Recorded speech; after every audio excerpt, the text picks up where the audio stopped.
Alright then. With all that is going on, and the madness that is how to break this game in twain. If you're still here, welcome back.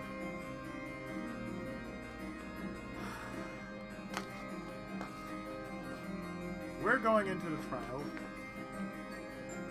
and I'm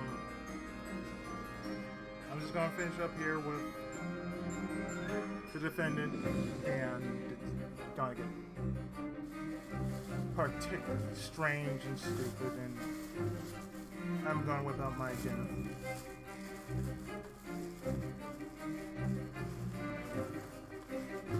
So, here goes this and that, and this and that, and this and that, and this and that.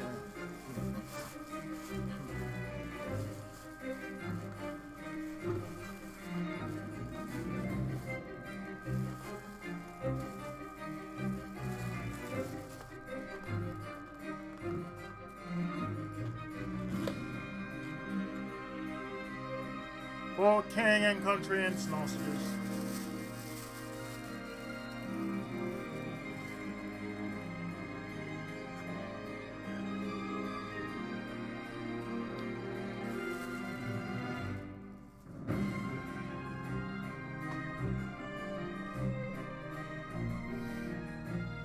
I'm going to have to lose my phone.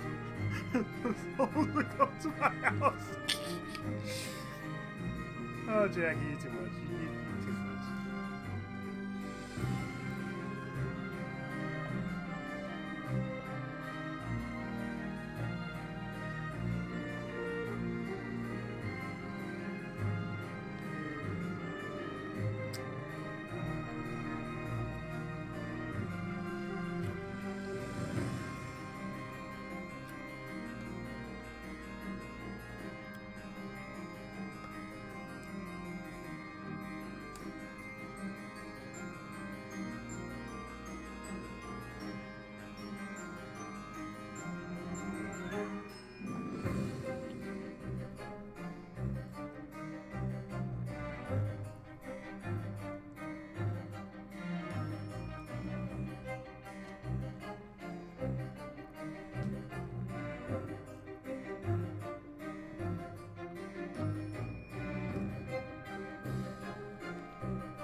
Just wanted chilling, but you know, dinner.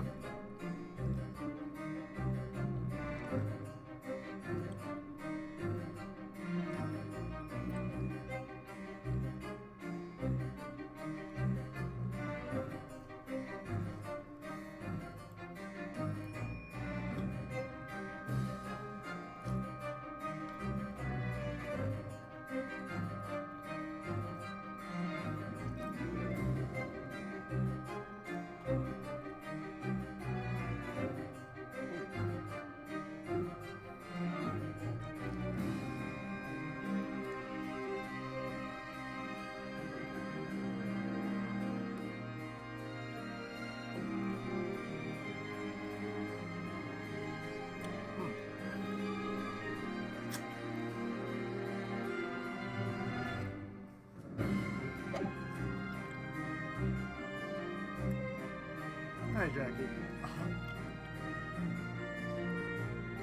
Bribery, forgery, and evidence and testimony. They'll do whatever it takes to win. And if they can successfully make an impression on the jurors. No matter what the size of evidence the prosecution comes up with, they've already lost.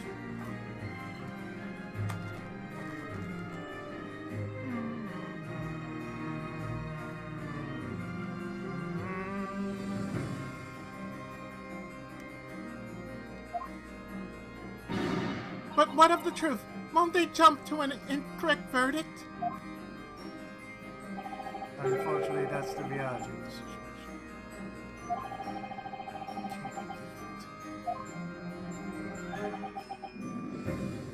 However, those that are prosecuted by Van Zix cannot escape their fate.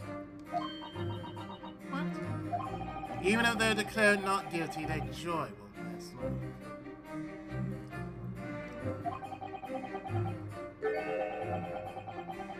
They end up mysteriously disappearing within a few months, every single time. Disappear! How? It's different every time. One man was trampled by a carriage, another one drowned in the Thames. Then another man caught a mysterious fever, and yet another was murdered by highwaymen. My goodness. This is the reality of London, Master London. Yeah, about Jack the Reaper, yeah, I heard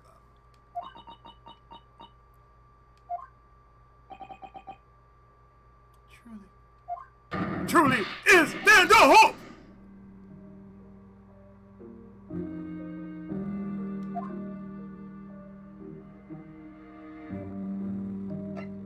Your cursed flat, sir. By cursed flat, you must be returned to Mr. Gyakut's home. Can you explain what's so cursed about it? It's been about a year since I came to live here. It only took me a single week to start losing my mind. That didn't take very long, huh? Everywhere I look, foreigners! No matter how I hide, you'll look down at me and laugh. As the loneliness and paranoia overtook me, I was too scared to even leave my home.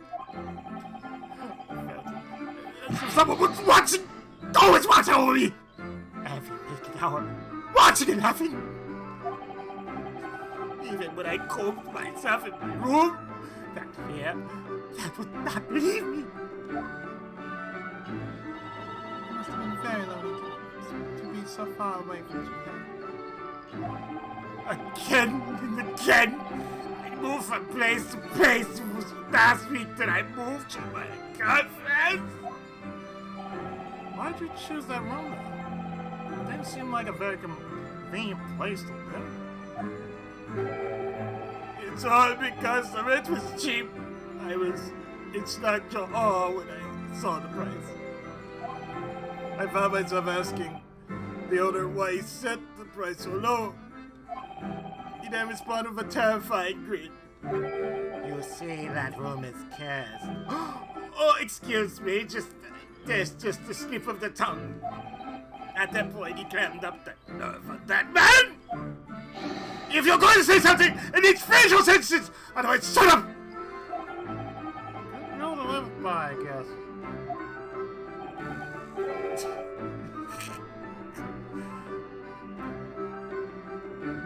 Yaddy.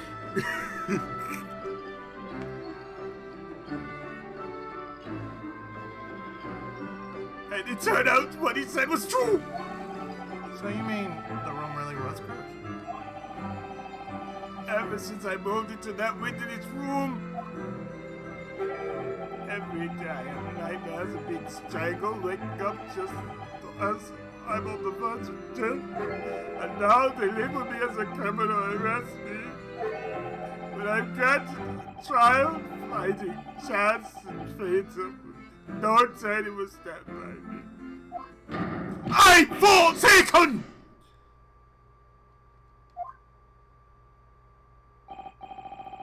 Oh, if only I had a single ally in the world. Hongo Takashi would be wanting to slap you in the face, along with every common rider past him.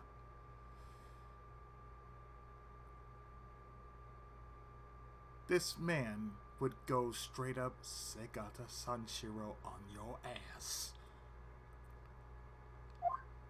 If only one person would truly believe me.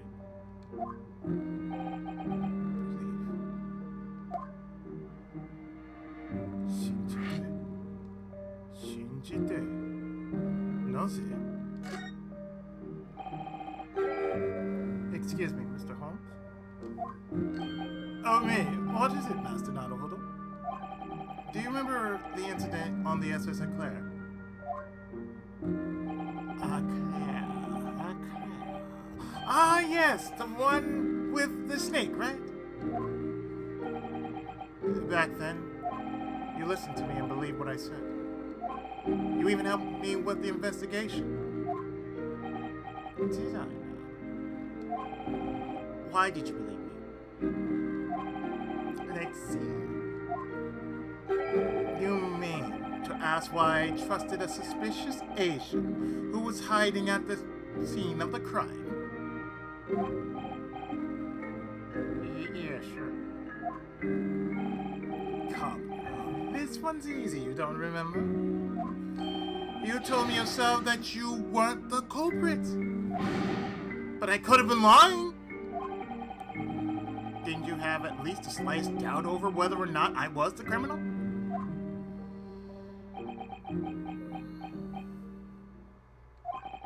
It appears that you're sorely mistaken over something here. I don't recall ever believing in the words you said to me. Huh?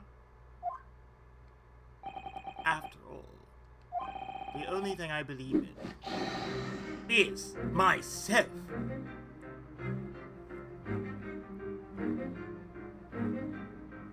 He's Kamina. This guy is straight up Kamina from Tengen Toppa Gorillagan.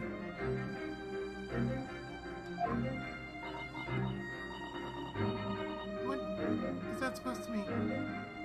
He's Kamina. Tengen Toppa Gorillagan. He's the guy who believes in himself. And he's the guy that believes in you that's supposed to believe in yourself.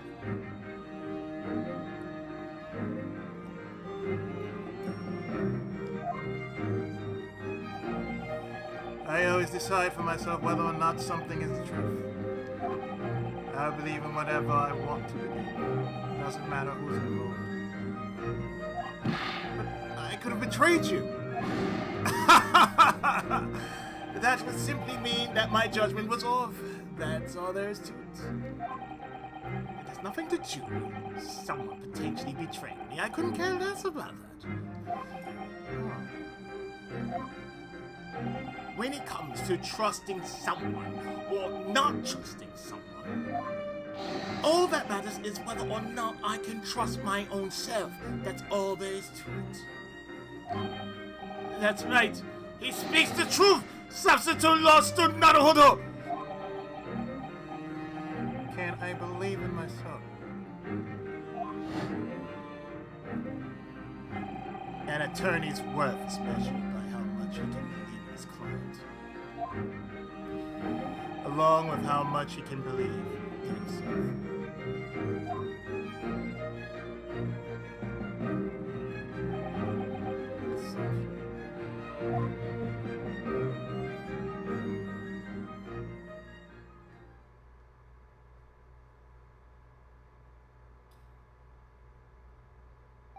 Well, everyone, I'd say it's about time we headed home. Oh? Visiting hours over. I'm sure God will be here for us soon. There's a nearby restaurant that serves up excellent trout dishes. What do you all say?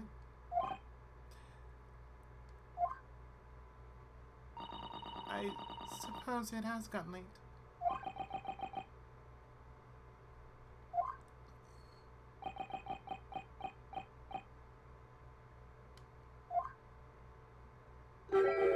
Hey, Sosuke. About tomorrow's trial. By any chance, would you be willing to let me defend you? Hmm?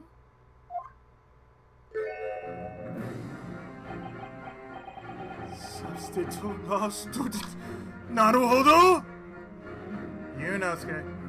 Just call me Yunosuke.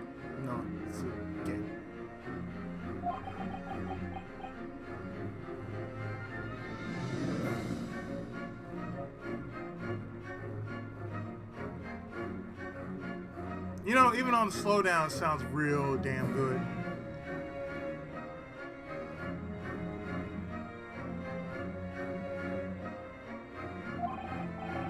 Yesterday, I stood in a British court for the first time. The defendant was ruled not guilty, but found myself unsure of something crucial. What could be more crucial? What should I believe in? Justice? My client? Or truth? But now I finally understand. I choose to believe in myself.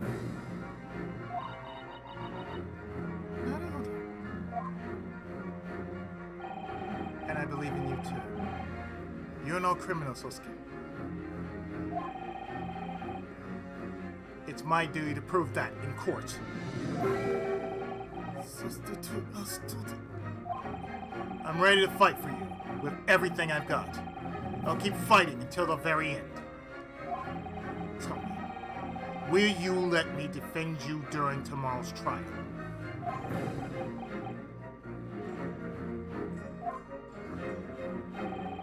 As I said from the very beginning, I wish to entrust my fate to a fellow countryman who was willing to lend an ear to my words. Sosuke. Master Naruhodo? Your heart was already set on this from the very outset. It simply took a day like today to make you face your feelings head on. I think you may be right. Though I feel like it was quite a detour when I reached this point. Damn! I'm sorry, but that was seriously her like, yeah, he ain't coming up from that. Sato? Yes, sir? Tomorrow, will you stand by my side again? Will you assist me again? Of course, I absolutely will. As I said this morning, I'm your legal assistant after all.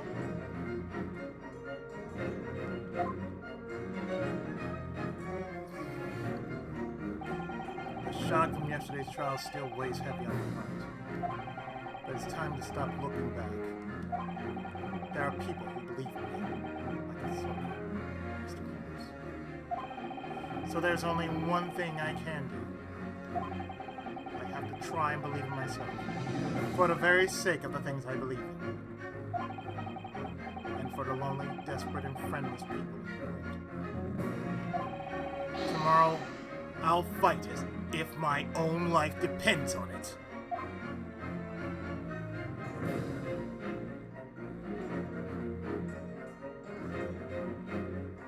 And to think that I'm going to go back to Danganronpa after I'm done with this.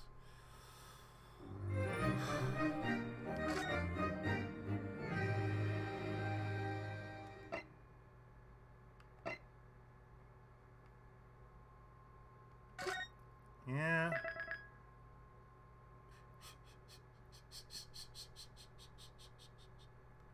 Okay, trial 1. We're going in.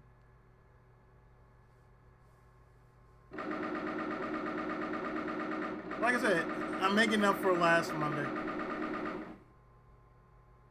February 20th. 9:23 a.m. Old Bailey, Defendant Lobby. Can't believe it. I'm already back in this courthouse. We came here as exchange students to learn the legal system of this country. As such, we must stand in court to advance our studies. Yeah, you're right about that, but this is a once-in-a-lifetime moment for the defendant who could decide his entire fate. I can't bring myself to call it just another day of study. You do have a point. Good morning to you both! Oh. Ohayo gozaimasu, Sosuke. Your eyes look completely bloodshot. There's a saying in my land. The early to rise gains some small benefit.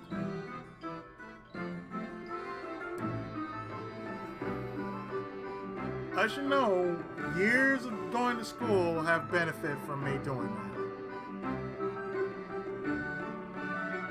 And even to this day, I still get up when the sun is shining underneath my drapes.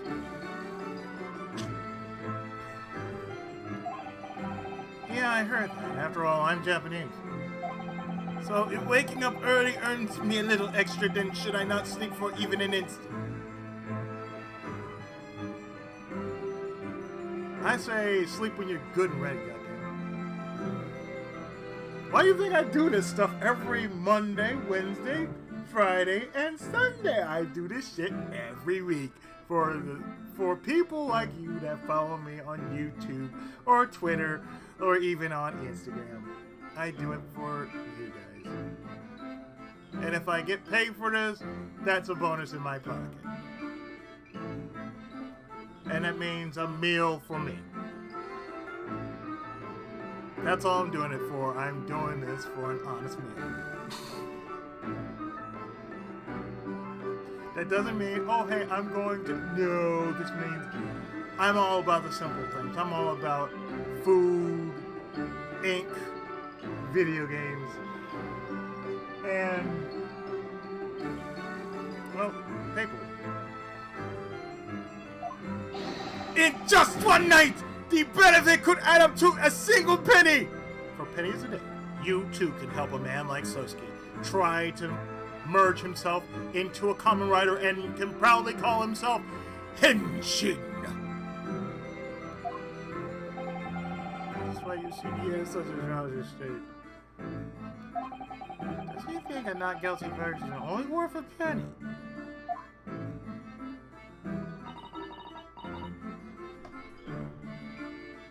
I wish you luck today, Sosuke.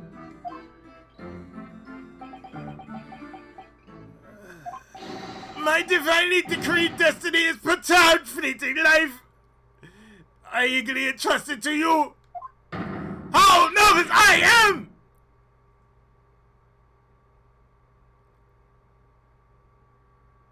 We're gonna get you off that coffee, brother. We're gonna get you on some green tea. We're gonna get you on the finest chamomile Earl Grey money can buy, and we can find for you.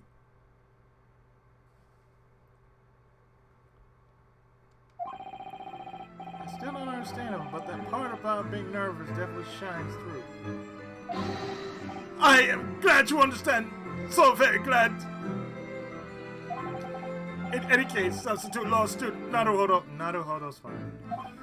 Yes, what is it? Just a moment ago, I was able to catch a glimpse of the courtroom's gallery. There were as many people present there as would be on the opening day of Great Theatre. His impending judgment really so popular with the London public. There were that many people? I didn't know that. Would you happen to know why, Susato? I can't really say that I do. The look on her face tells me otherwise. Please do not hide the truth from me! Could it possibly be because of the...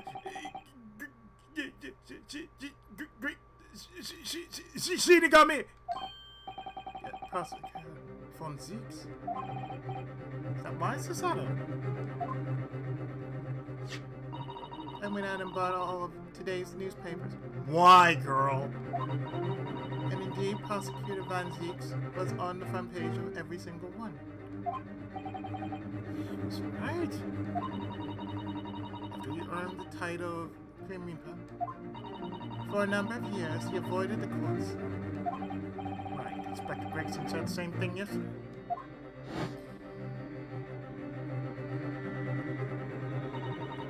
The trial 2 days ago was his revival after so many years. A horrifying case of causing the gun. Caused an even greater uproar within London than today's coming trial. We had no idea, only just having arrived yesterday. And we have no idea, only just having arrived in London. And why has he decided to prosecute such a trivial case only 2 days later?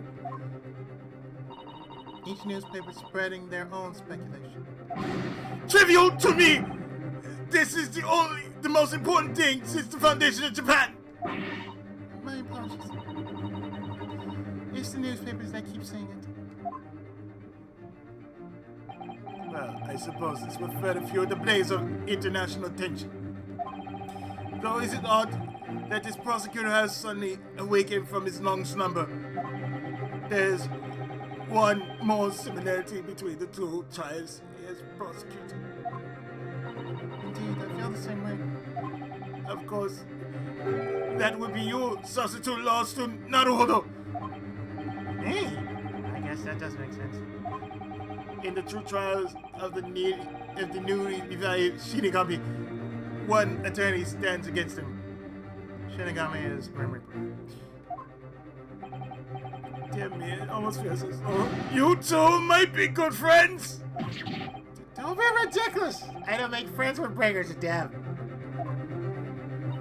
If that's true, then there's one possibility. You have incredibly, hopelessly, irredeemably poor luck. That's a little dramatic. Oh, defended by an attorney with such dreadful luck! What has my life come to? This unpredictable misfortune is surely more monumental than the foundation of Japan! But you're the one who entrusted me with your fate, Sasuke. I'm just a student with no luck, experience, or real ability, and I've only just arrived in London. But even so, I'm prepared to believe in you and to fight with all I have in me until the bitter end. Oh, substitute law student Naruhodo. Please just call me Naruhodo or Yunosuke. You're not alone in London anymore. Whatever may come, we stand beside you. Amigo assistant Sasato.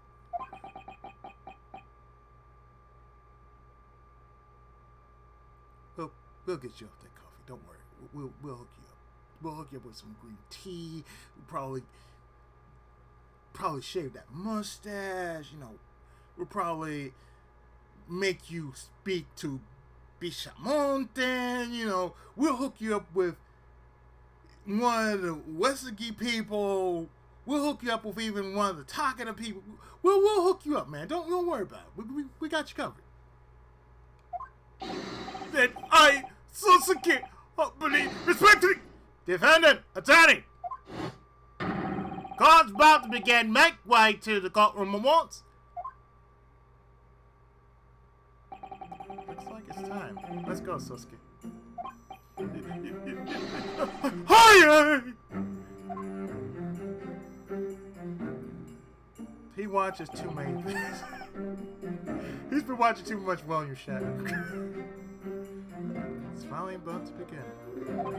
My second time standing in a British court, and my second time facing the Grim Reaper. Watch out, Sasuke. Mite kure. This time, I'm ready to believe in my client through and through. And I'll follow what you taught me as well. I'll believe in my own skill as an attorney as I fight on. Tatakai! Tatakai! Tatakai! Ashita no ashita. I've been watching too much anime. I've been watching too much Ashita no Jo. I don't apologize for that, but it's like I want to hit that pitch in the face. February 20th, 10 a.m. inside the Crown Court. And in today's contestants' roll, in the name of Her Majesty's Queen, we declare this court now. I ask you, prosecutions, first have you for the virgin case. Prosecution, defense, ready.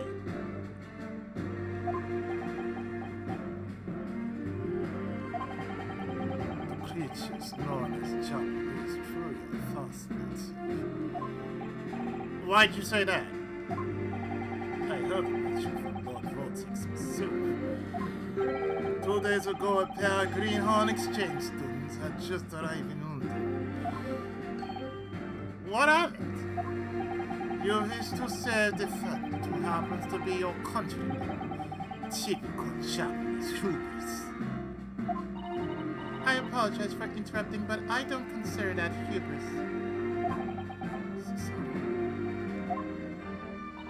As I recall, our last trial ended with a not guilty verdict.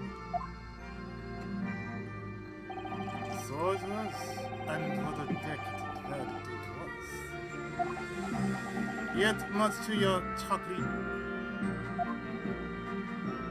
after the trial ended, the defendant met his own untimely demise. Yes.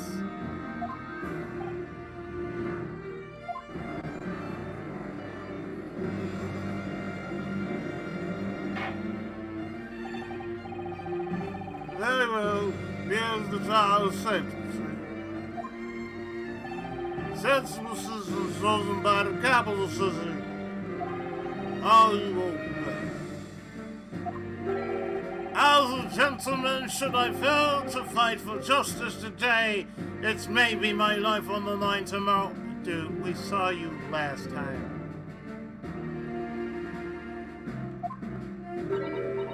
You know, I can be a lot meaner than I look. You look something out of a Tezuka manga. Yes. As you can plainly see, I'm but a mild-mannered young man. You all look like you came from a different style of manga. I see that pistachio man seems the type that's liable to do just about anything. We met you yesterday. Let's get this started already. He's gonna be getting something. Eh? What's that? Can't hear very well. Anyway, with that we shall begin with trial motions. Those NC show please take. 12 days ago, our great empire Fortune Alliance 50 Island Nation finest. The defendants is visitor from their nation. Sosuke Natsume's name. That's the reason why I just giving him straight up Dracula. Because he looks like Dracula.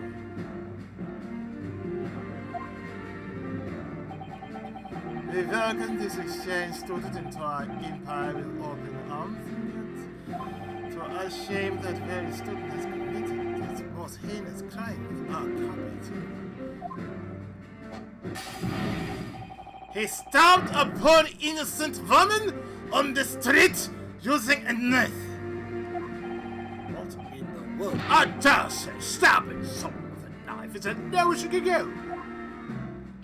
Look, that yellow face is Tice Toucher. That's definitely Japanese.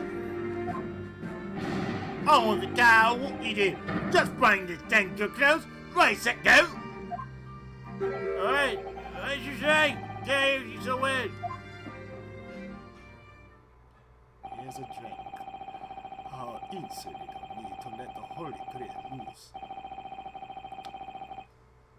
Let me read that again.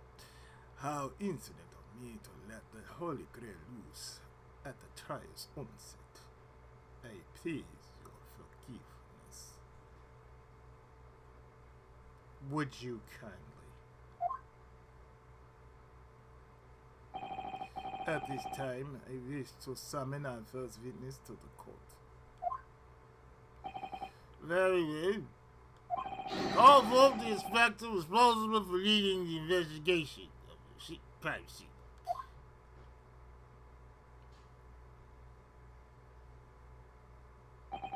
Witness, your name and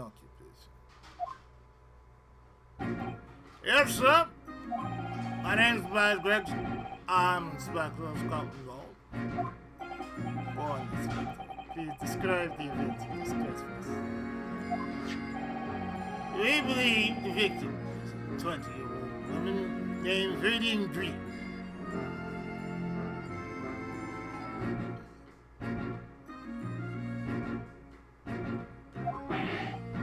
Hold on. What do you mean by believe? All we know is that the victim was stabbed in the back with a knife. So you're named after... So the victim was named after Gem straight out of Pokemon. 3 days have passed since, but still hasn't gained consciousness. What? That's crazy.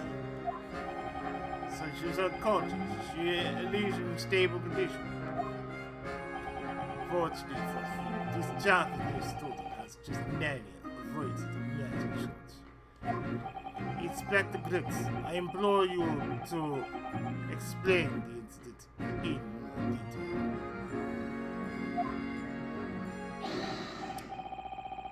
They look like churros, don't they? Even though that's really fish and chips. Yes, sir. Everyone have a look at this map of the general vicinity of the scene. The incident occurred 3 days ago at around 5 o'clock in the evening. The scene itself was a pavement alongside a wide alley for coaches on a dry road. The victim, Miss Green, was walking along the pavement where snow had just stopped falling. But then the defendant sneaked up from behind, plunged a knife into her back.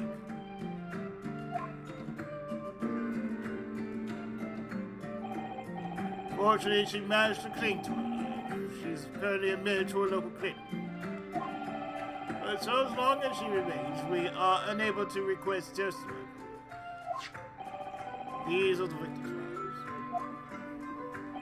Very well, the court accepts him as evidence. Here's the case files. The overview, including information about the victim, was stabbed in the back with a knife and currently remains unconscious. And blood of the victim. That!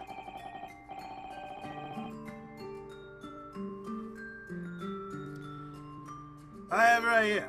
This was found in the victim's back. Oh, it's a pocket knife. That's one huge knife. I'd sure hate to be stabbed by that thing. Yeah, pocket knife, really. It's such a heavy looking knife, even a weaker person could stab someone with ease. In other words, even a whip like Sosuke could have done it. That's quite a plain looking knife. Very well, we will also accept the knife as evidence. Large, featureless pocket knife was stabbed into the victim's back. So what was the culprit's motive? Surely he meant to take her valuables? Judging by the items on the person, the victim was but a poor student. I surmise that she wouldn't have had any valuables worth stealing in the first place. In that case, perhaps the perpetrator has 70% responsibility for the victim. We still do not know. The exchange students suddenly go real side, save to visit the usual shop. Present, we have yet to find a link between the victim and the defendant. If it wasn't robbery and he had no known grudge against her, then Sosuke would have no reason to stab Viridian. Outside of Pokemon standards anyway. And yet you still arrested him. Doesn't that seem a bit too rash? Dude!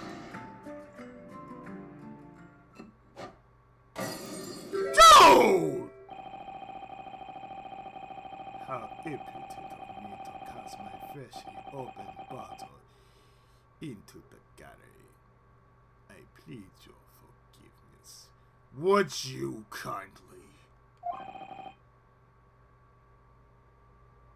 However, it is your own words that should be called rash. Huh? Naturally, Scotland Yard would not arrest a man without just cause. Inspector Gretchen, I order you to testify. Explain to us exactly why the police arrested that man. As you wish. I have with me in my hand fish and chips, otherwise known as churros. Why were you arrested, Sosuke? It was around 5 p.m. when the incident occurred. That day, the fog was unusual. Crime scene was open air with high visibility. No one else was present. The victim fell to the ground after she was stabbed in the back. The culprit made run for it. As he fled the scene, he dropped the items. The item in question were old books. Seems he was on his way back from a used bookshop. We identified the defendant as the owner of the books and arrested him. Old books, you say? Here's a photograph that was taken by the police shortly after the crime was committed.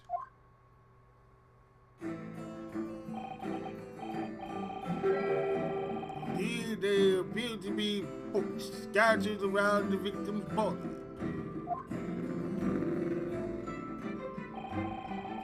Please submit this photograph to the court so that it can be observed. Here's the crime scene photo. It was taken by the police, showing the scene after the incident, a large pocket knife stabbed into the victim's back. I am not surprised that the Japanese are good at killings. Even in the face of such damning evidence. You still deny everything. Well, now the defendant isn't exactly denying everything. Sara? What do you mean by that? Sosuke has acknowledged that he's connected to this case in one way. Isn't that right, Naruhodo? Now that she mentions it, yesterday when we asked him about it at the jail, after two parts, I said it wrong. I said gao. It's really jail.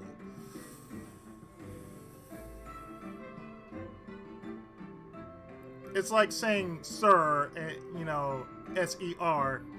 Rather, I know it as S-I-R, and it's pronounced, and old English is pronounced S-E-R, like sir, sir.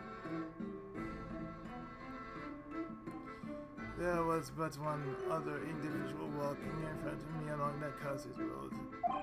She was wearing a green overcoat. When I was about to pass by, it happened.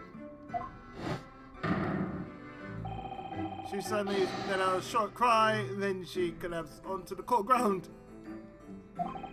Terrified, I seized the first opportunity to flee from the cursed scene.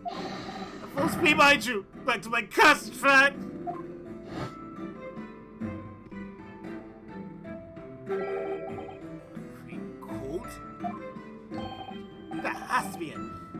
wearing a green coat. My word, this is the first time I've ever seen a full-color photo. The defendant confirms that he fled the scene of the crime.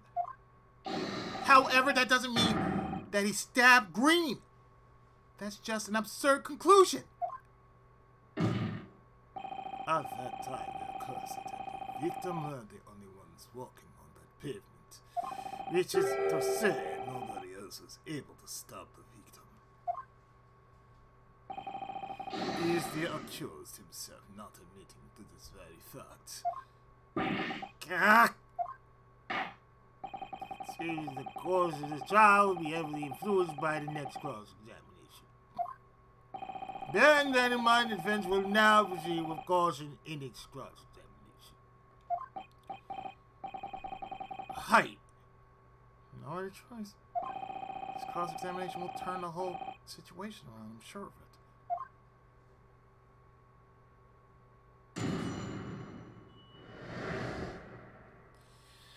So, what we need to do. 1,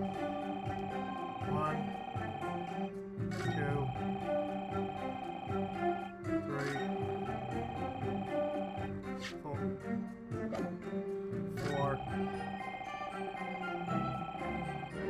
5.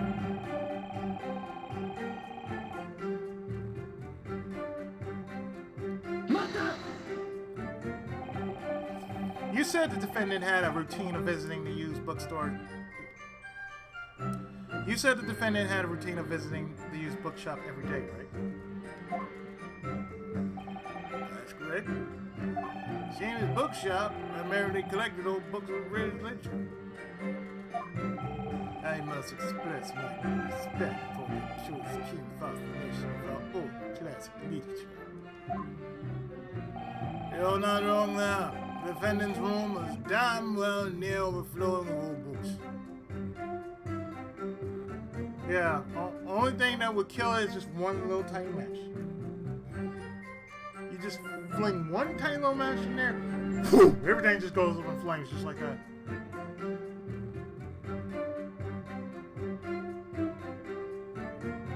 Or even just a drop of gasoline and just flick a match in there, all gone.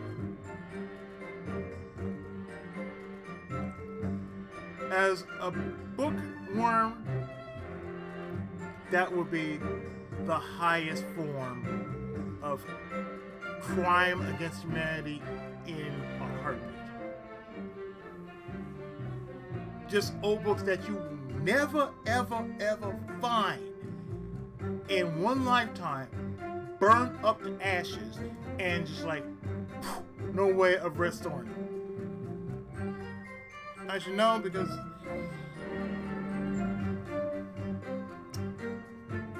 I happen to like Dick Tracy.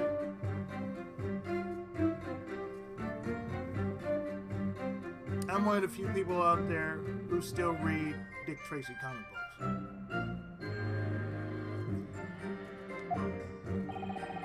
Could you tell us a little more about that used bookshop? Oh, fine. Take another look at this map of the area around the scene. The closest used bookshop to the defendant's flat would be the Ragged Reading. Small bookshop on the corner of Briar and Meacham. By the way, the defendant's flat happens to be on the opposite side of the road. After he bought the used books, the rowdy defendant took back to his flat. He just made a beeline right there. Would have been this way. Oh, there we go. We got an updated version of the map. Undoubtedly, if he took this route back to his flat from the used bookshop, then he most certainly would have passed by the crack. Hold up. The inspector's testimony just now was incredibly important.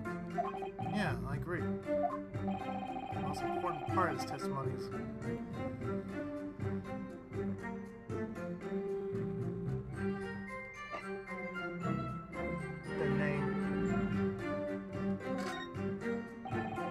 Inspector Gregson, can I make a request? I don't know. Can you?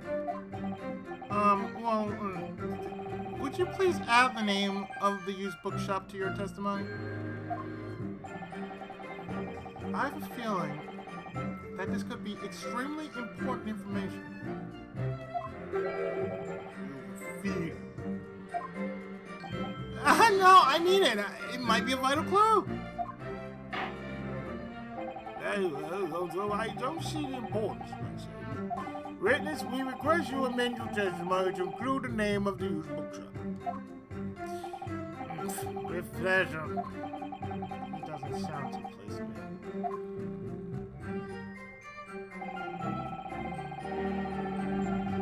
It appears the defendant is a regular patron of a used bookshop called the Ragged Reader.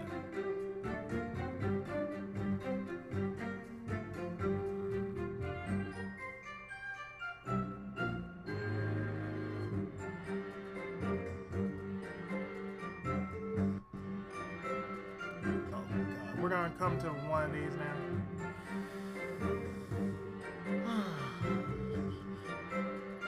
Oh. Oh, okay.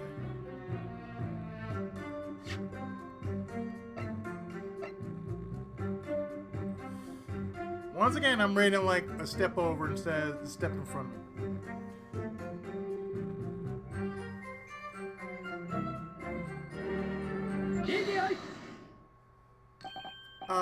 Hold it, Inspector Gregson. What is it, I'm busy, you know? It's about a receipt we found in Sosuke's room. This receipt is from a used bookshop. It was printed on the day of the crime, and it notes that he purchased 3 books. You found this in the defendant's room? The problem is the name of the used bookshop. What is the meaning of this? It says that it was printed at a bookshop called Tattertail's Book Emporium. Tattertail's? While it is true that Sosuke purchased used books on the day of the crime, he did not visit the Ragged Reader. What on earth? Inspector Gregson, tell us more about this Tattertail's Book Emporium. Sir, as it turns out, there's one more used bookshop near the Ragged Reader. But you see, it's such a small shop that we didn't think the defendant would go anywhere near it. Oh, please, man. You talking to somebody who goes to mom and pop stores, has an eye for mom and pop stores. If I were to go, say, anywhere in California, anywhere at all, say, I go to Torrance. Or even the last place I went to recently was near USC. I spied on my way back before going back home. There's a small video store called World 8. And all I did was I just took the opposite end, going to like, oh hey, I even got a picture on my phone. I showed it on my Twitter feed. But this is what I saw. I was like, I saw this, like, it's the little shops I noticed, not just the big shops. But it's like the little shops and the little nooks. The little nooks are just as important as the big nooks. Like, I've been to little stores like that, and basically you can't really say, oh, they're not important. Like, they're just as important as, say, going to GameStop or EB Games or KB toy stores or even Toys R Us.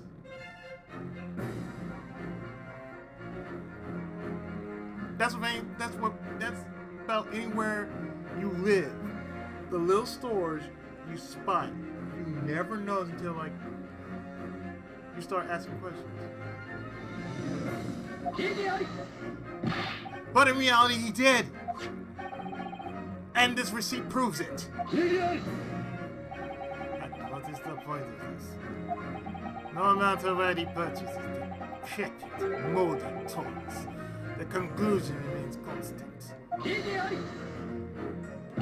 What are you talking about, Shirley? This changes everything. No, here's a map. Thank you. Oh no. Look right here. If the defendant had shopped at the Ragged Reader, then yes, he would have passed through the crime scene on his way home. But if he had been at Tattletale's instead, then it's possible that he didn't walk that way. Is that so? Yeah, depending on where that used book shop is, maybe. Is this true, Mr. Attorney? Yes, though right now it's only a possibility.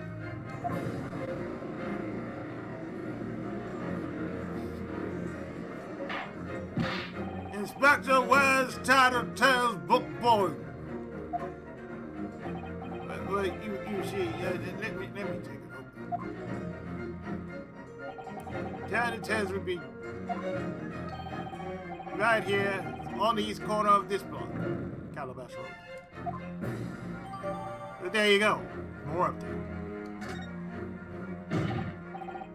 Well, how about that? As you can clearly see,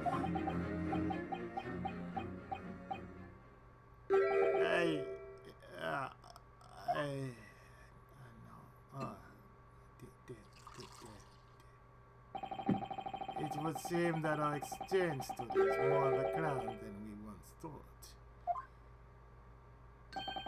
You'll never fail to make me laugh. He said that without the slightest trace of a smile on his face. Well, I probably don't have to say this. But even if the defendant was at Tattletale's, it would have definitely passed through the crime scene.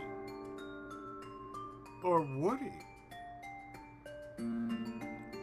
All things considered, if, and only if, he took that road, if he took that path, if he took the northern path, I could see that happening. But let's consider if he didn't, if he took the south, he wouldn't have been there to begin with.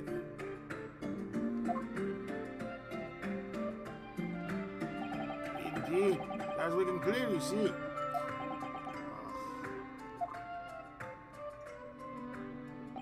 I'll say it once more for your Japanese exchange student. No matter where he purchases decrepit modern toys, the conclusion remains constant. No!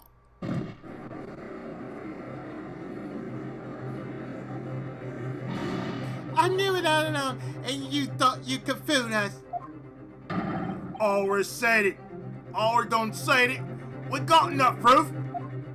Hey, Johnny, quick, can you repeat that? No. Now's the time to stand firm. I know. Oh. If you keep quiet and let the prosecution assertions become accepted as fact, then the jurors may all make up their minds based on that. Oh! She's right. You should carefully rethink the prosecution's claim. On the way back from Tattletale's, would he have gone... On the way back from Tattletale's, would he had to go through the crime scene? I'm gonna call that it's a big fat... Iggy.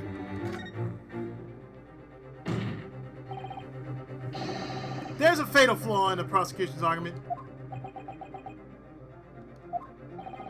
Explain yourself, defense.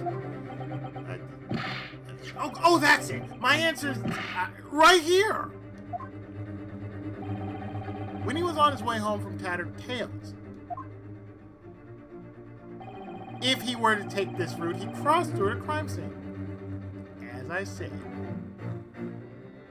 if it was the only way he could have taken it.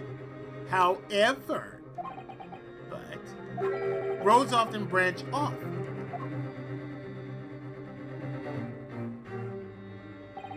If you continue walking along this route, look!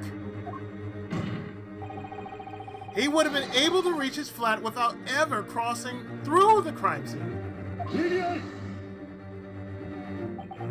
Trying to argue with a poor clown's rubbish music with bullshit, but it is my duty.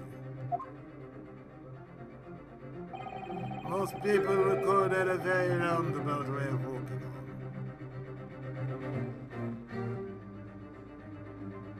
There are two routes I take whenever I'm going for a walk. If I'm going the east route, going towards, say, the bus route that leads to my relative's house, I would be heading, say, the west route. If I were going to, say, 7-Eleven, hey, great seeing you. Welcome aboard.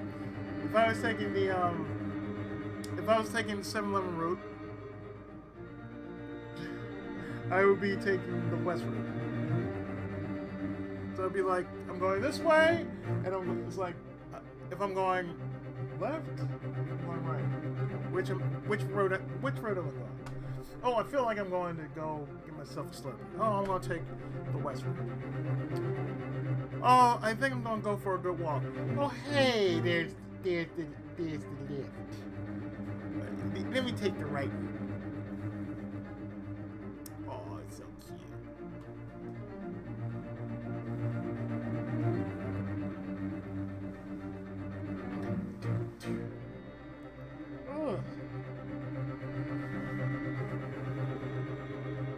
Well, I did say I was gonna make up for last Monday because I had issues. So you made it a good time. The one-man show, ladies and gentlemen. The one-man show. It's Ace Attorney. It's basically all arguments. You haven't missed anything. The fireworks are happening. It's basically a mystery novel.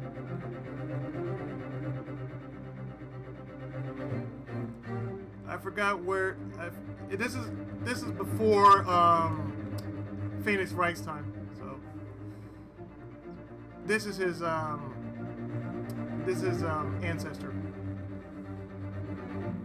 Ryunosuke Naruhodo. In Japanese, it's the same thing as with Phoenix Wright being called Naruhodo. So the name Naruhodo basically traces down back to this guy.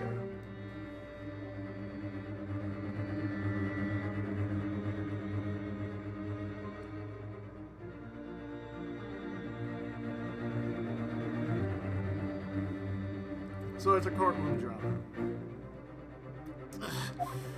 Remember that we are in the dead of winter. Why would one choose such a long detour? Well, you see, The answer couldn't be any more obvious. You wouldn't take a long road home. Our criminal took the zipper route home, and his knife took the zipper way into her back. but you have to understand because. Oh, I get it. How could you accuse him of that when you haven't even asked him? If that's your answer, then I am sure you must have asked him already. And his answer, I'm sure, was simply, I don't remember.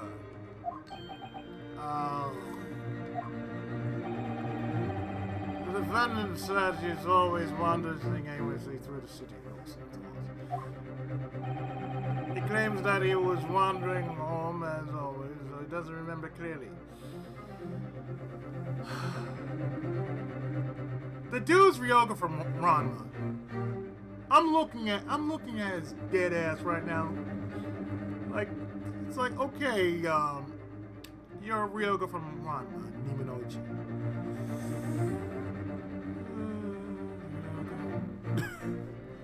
How the fuck did you get here?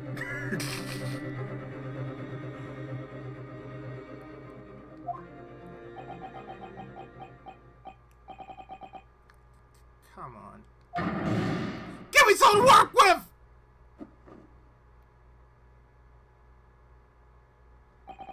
That's enough. I don't think we need or want any more aimless arguments in this court. What was your opinion, please? Why citizens of the jury? But even if he did take that route, as his attorney, if I could...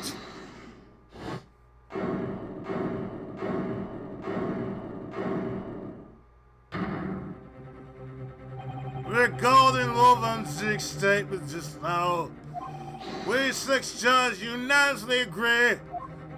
What? This can't be happening. As of now, we have come to one firm, unshakable conclusion. Very well, now 6 judges, the time has come. You made your deliberations, present your verdict to the court. 有罪 有罪有罪有罪有罪有罪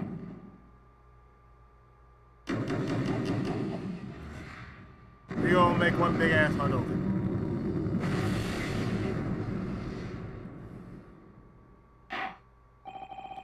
It seems the jury has reached a unanimous conclusion.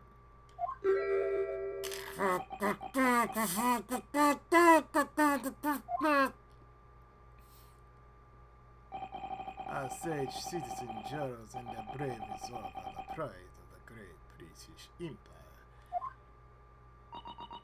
なるほど。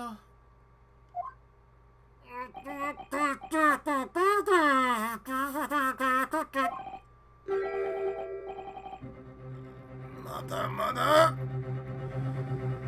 負けない。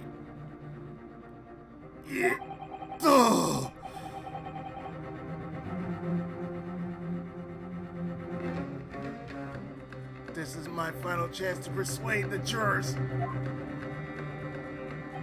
I'll have to tip those huge scales. It's time for a grand turnabout!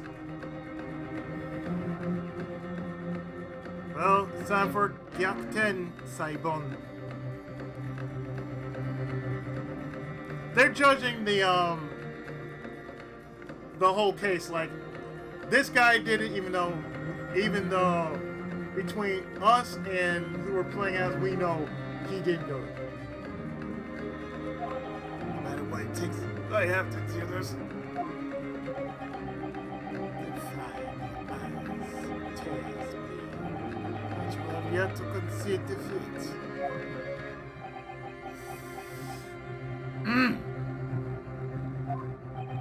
Don't tell me you plan to parade your brides around this courtroom again.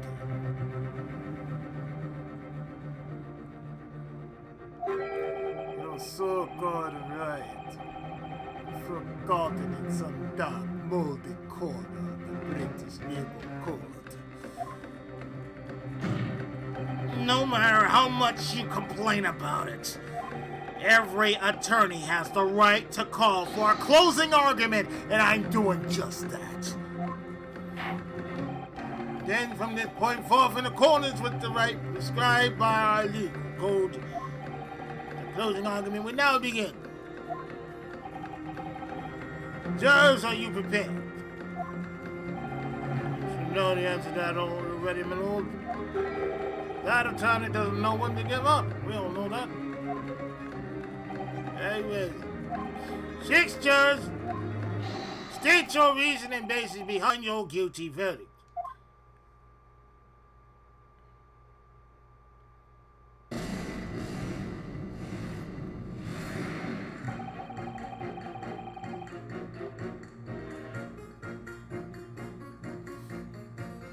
You basically have to defend your client. So he doesn't go to jail. So basically, you had to turn everything around to say, "Oh, he's right. We're wrong. He's right." That's what it all comes down to. The murderous chap has already said it himself. A lady in green coat just fell over who else but the victim could that be? There's no reason he would have taken such a young route home from the bookshop. So basically, that guy just stabbed her right in the back. Oh, so scary. Look, I don't care, just get it over with. I'm ready for the vet. Daddy says book of poems is a great shop. Did I get read it? Not too much.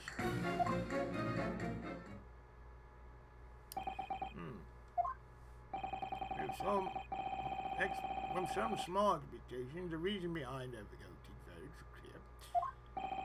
In the incident occurred, only the accused and the victim were present. Besides, the accused said it himself.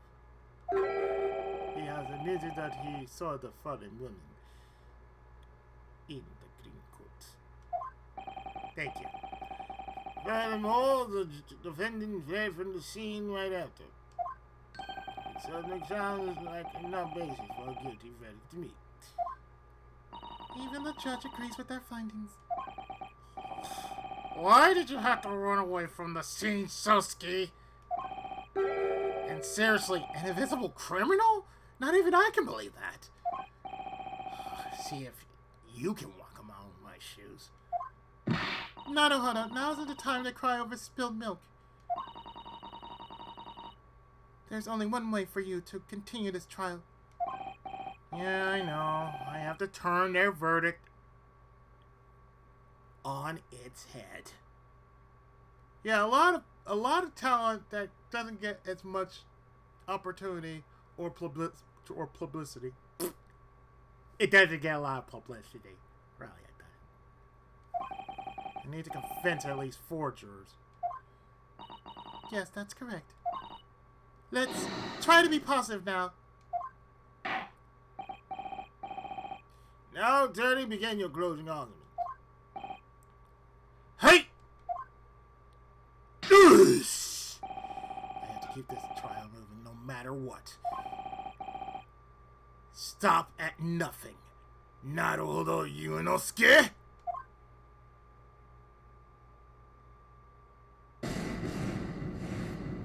Closing argument.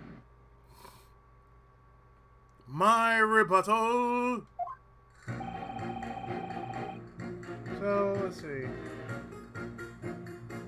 1, 2, 3, 4, 5.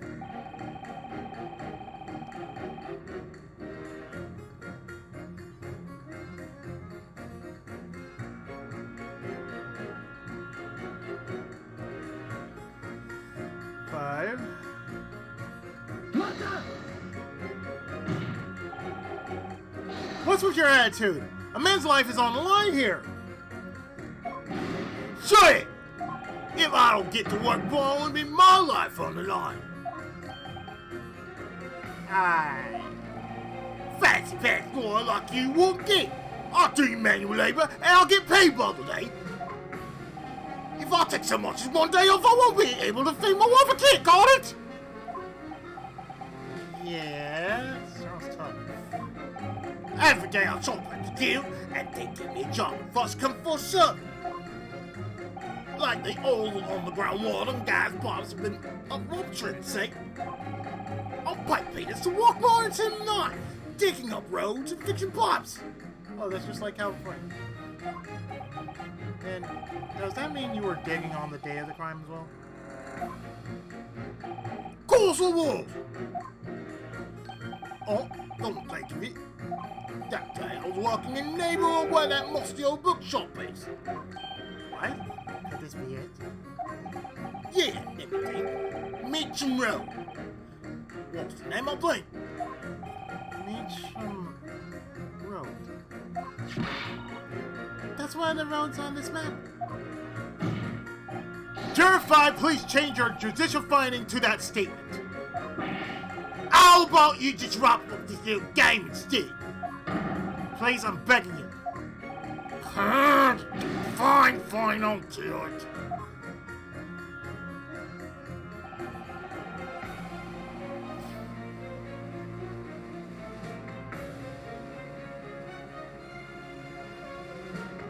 Hey, just shoot it on to me. I'm willing to work for you, no problem.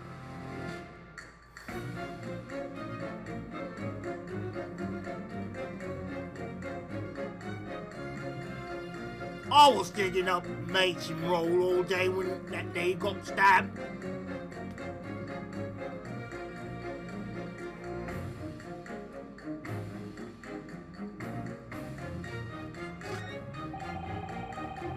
Gyakuten book and poem is a great shop. I can read it not so much.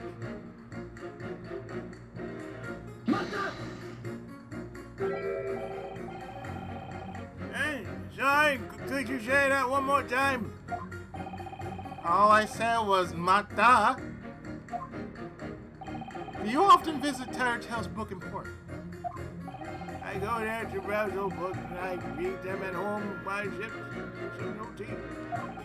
That's my life. That day was no different. On the day of the incident, do you remember what time you went to Tattletale's? I was looking at books all afternoon. Then I left the shop a little before 5. That's my life. That day was no different. 5 o'clock in the afternoon. That's right, when she was stabbed. Are you absolutely sure that you have the right time? Yeah, I'm sure. I remember it like it was 3 days ago. At any rate, I had a really tough time that day. What do you mean? Now, footpath on Calabash Road was frozen over. Snow had only just stopped falling on the pavement and fell smack on the ground. It's knocked out cold. Then I saw the holy mother beckoning me. Hold on a second. Did you say Calabash Road? Yeah, the house is on corn pipe, see? Right next to Frosty Snowman's. That narrow little footpath was quickest way home from Tattletale's. Juror 6, that statement might be important. Change your judicial finding to that statement, please. Hey, sorry, Shane. Could you say that again? What's your crying, lady? That guilty verdict sent a dreadful chill down my spine. Some of their statements are a bit too irrational for my taste. Yeah, they are. The relevance of a few of them definitely sends chills down my spine, too. But I have a better feeling about the ones who aren't dead set on him being the culprit. Excuse me. Then maybe we can use those remarks to our advantage. Definitely. Let's see if we can get some more info. Two statements clash. That's when you seize the moment and reveal the clash for the world to see.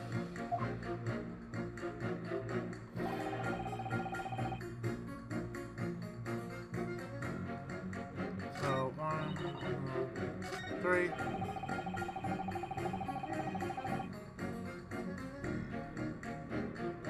Sir, there's something wrong with that. I'd like to clash that with, number 6.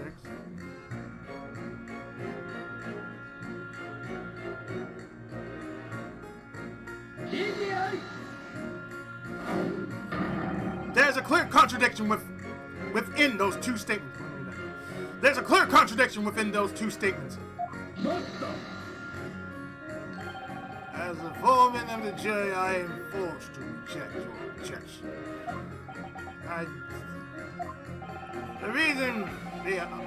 The reason being that, as a banker, I don't accept contradiction. I suppose that's true. I won't have you browbeating our virtuous jurors over personal grudges. nothing to do with a grudge.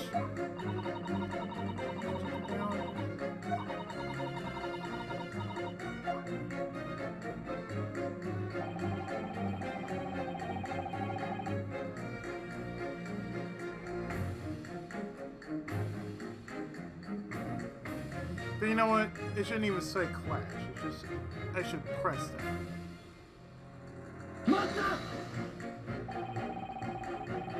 No matter what the reason might be, you can't deny the long way is a viable route. Yeah, I guess it's on Calabash Road, was it? Right, that's the one. But still, what's important is whether he took that road or not, right? I suppose so. Due to that, we arrive at the fact that there is no evidence he went that way, right? I suppose it's true, yeah. On top of all that, the defendant says that he doesn't remember where he was, right? Now that you mention it. Yes. Yes, he did. Winter nights are cold and dark.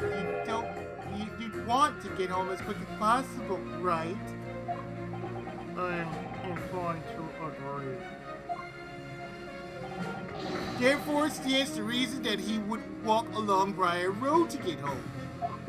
Ah, he convinced me more than I convinced him.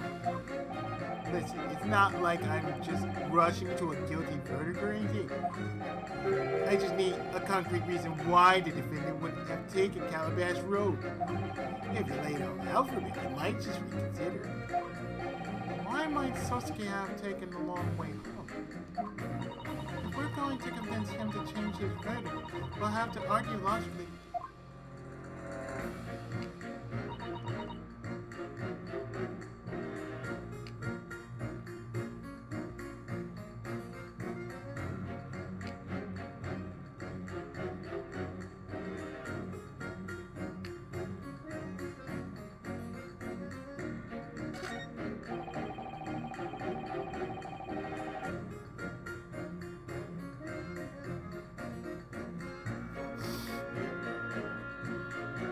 This only means one thing.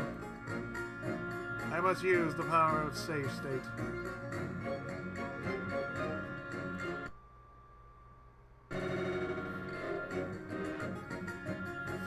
Using the power of time space.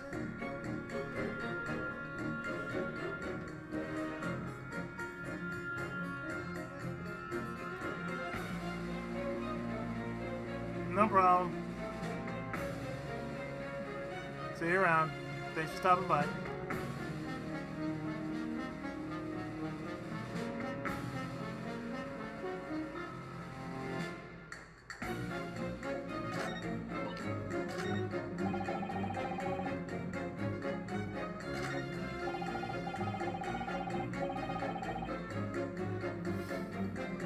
Okay, Calabash Road. Meet you.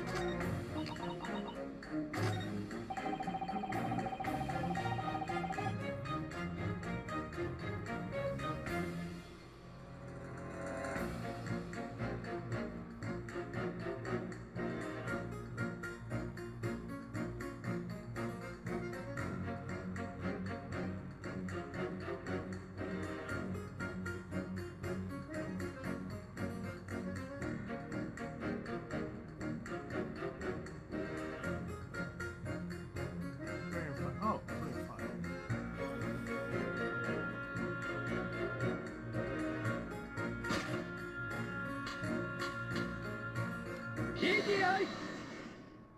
I read that wrong. I thought it was like 3 and 6. 3 and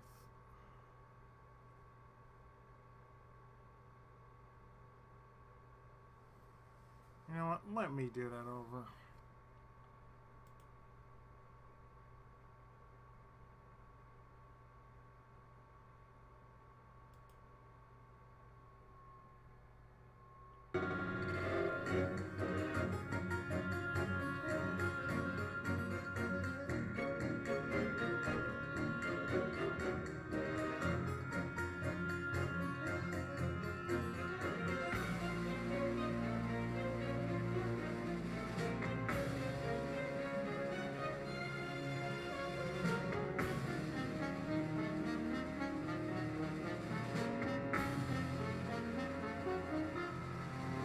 this requires a little bit more to it.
I'm actually looking this up, so that's the reason why.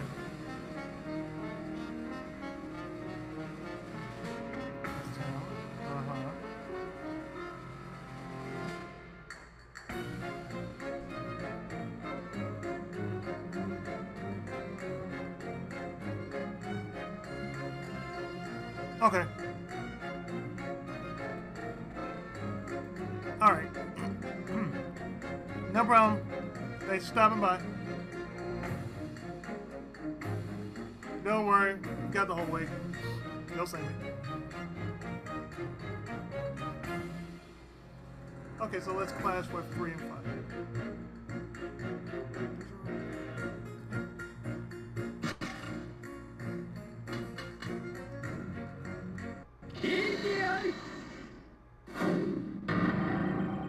There's a clear contradiction between these two statements. What contradiction? Explain yourself. Why is he pointing at me? What now? Hurry up and get this over with. Juror 3, might I have a word with you? Oh, sure. What is it? There's an important fact in Juror 5's statement. Here, let's compare what was said with the map. On the day of the crime, Sosuke brought books at this used bookshop. No problem. Don't apologize for leaving.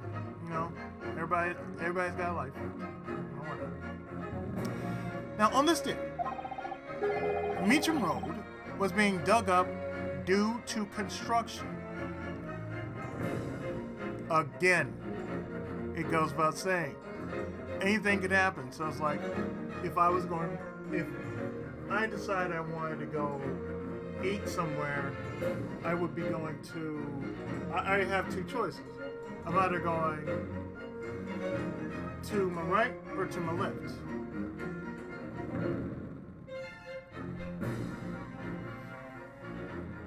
To my right would be a donut shop. Okay, well, let's see. In this case, it would be like, like saying going to a donut shop. There are 2 donut shops in my area. There's one on the far east and the far west. But I take the one that's closer. The one that's closer to me would be on my left side, which would be considered west. So I head west, which would be Winchester. Because it would be considered a straight shot. And one turn across from the burger joint, from Tom's. And all I had to do is just Go straight down, make a turn, get a donut, come right back. Because I'm actually picturing doing this, almost like a lightning bolt. Or I could have done this. Just it might have been like the closest route was like. Or if I'm really, or if I didn't really want to go to.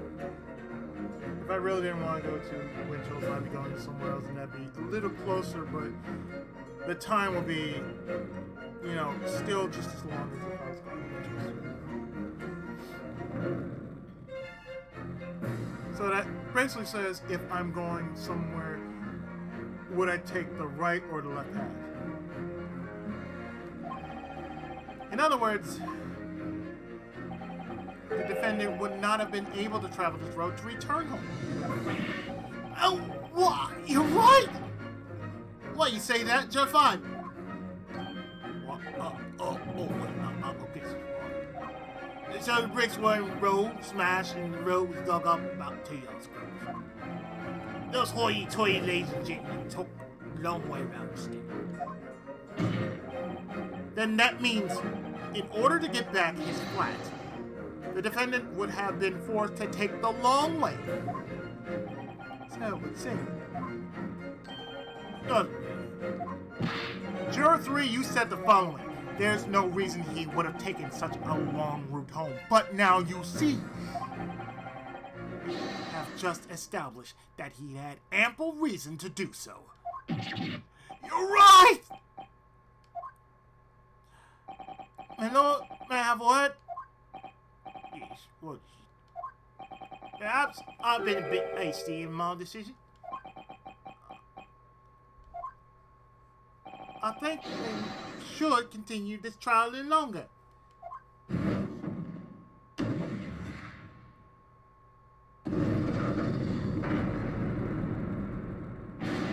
What are you waiting for, Joe 5? Oh, mate. Fine then. I dug up this hole and I'm gonna fill it.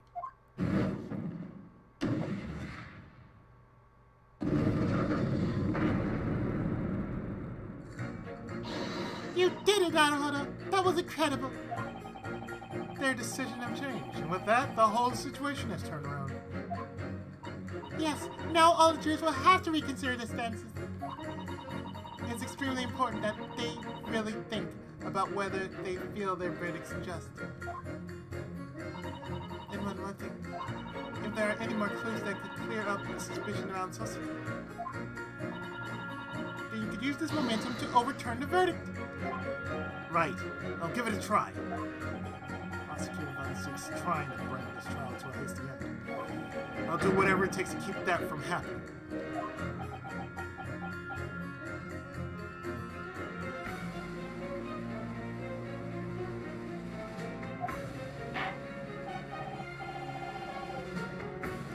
Now, defense, resume your closing argument.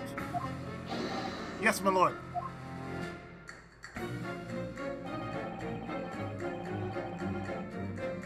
Okay, so that's a 2 and a 5. 2 and a 5 are out.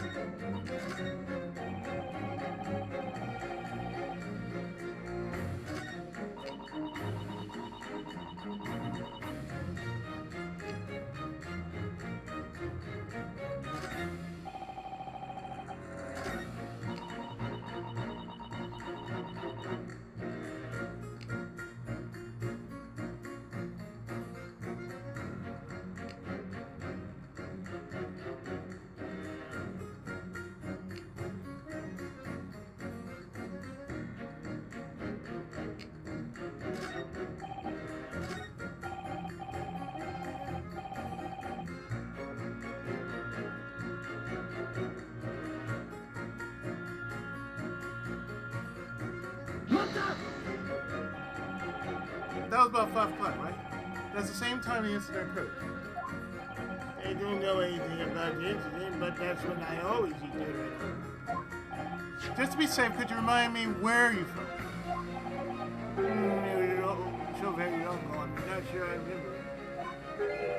it's only 3 days. I'm sure you can manage it. That down street was particularly slippery. Oh, that's it. I believe it was right around here. Calabash. When you slipped and fell on that icy path, were you hurt at all?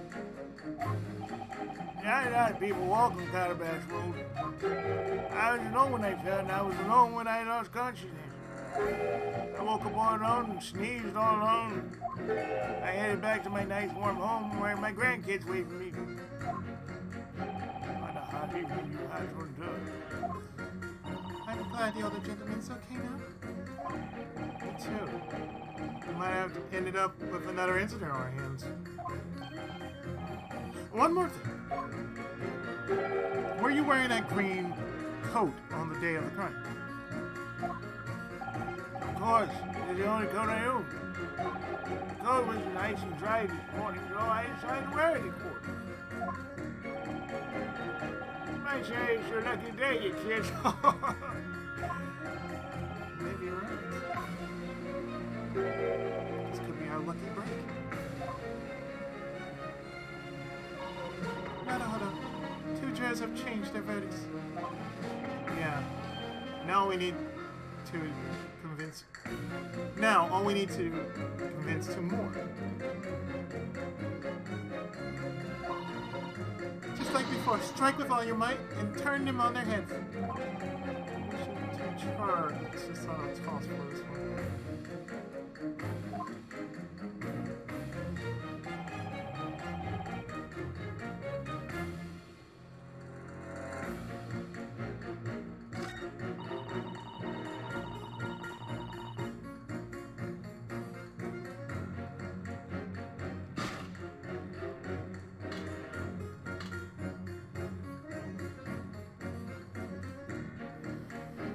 That's why I'm backing myself up.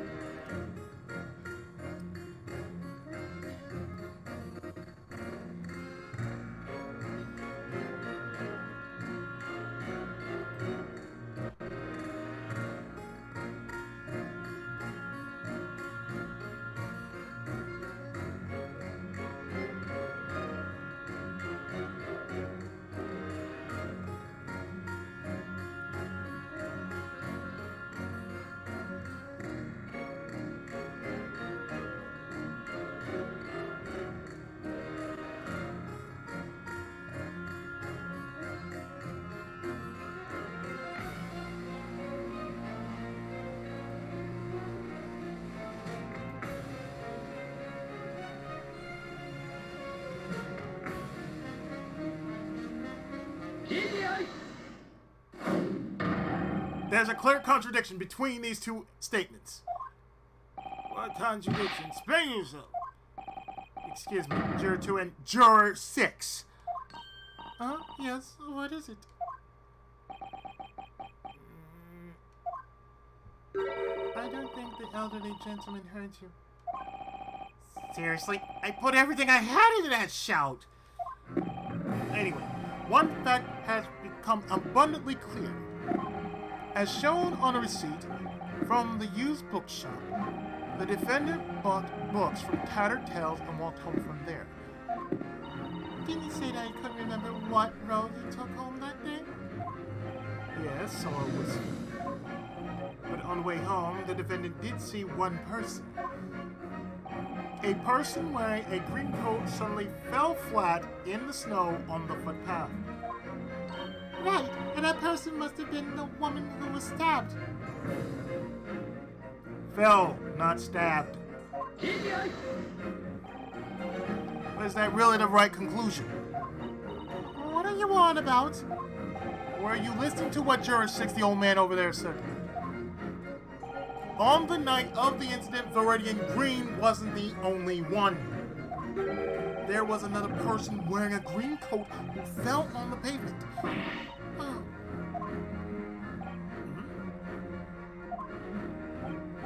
You don't mean him?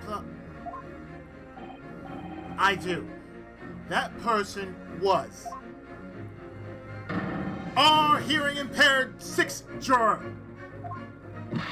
That means the person in the green coat that the defendant really saw was the jaunty old man in green.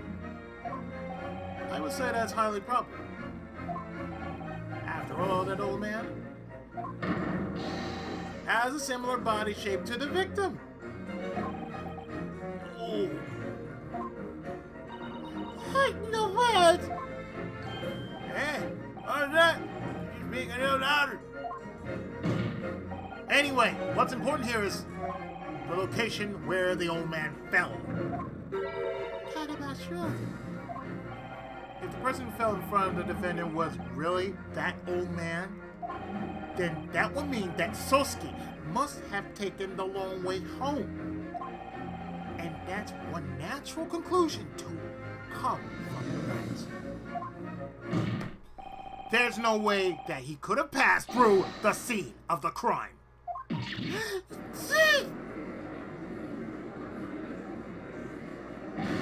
Oi! Oh man! What were you doing? Bumbling around a place like that? What's more, he just had to wear like a fusing green coat. What's the big deal? Are you saying an old man like me can't bumble around town and slip on a few roads? And I can't dress myself up in the latest and trendy dapper coats?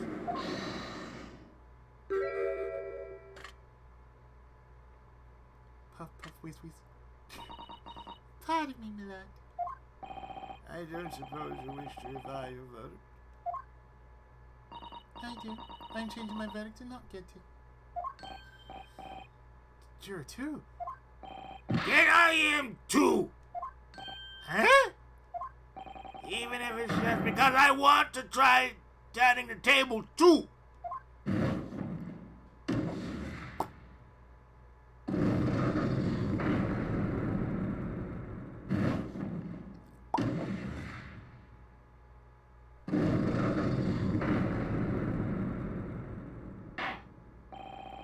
The jury's verdict exchange has resulted in the defense's closing argument.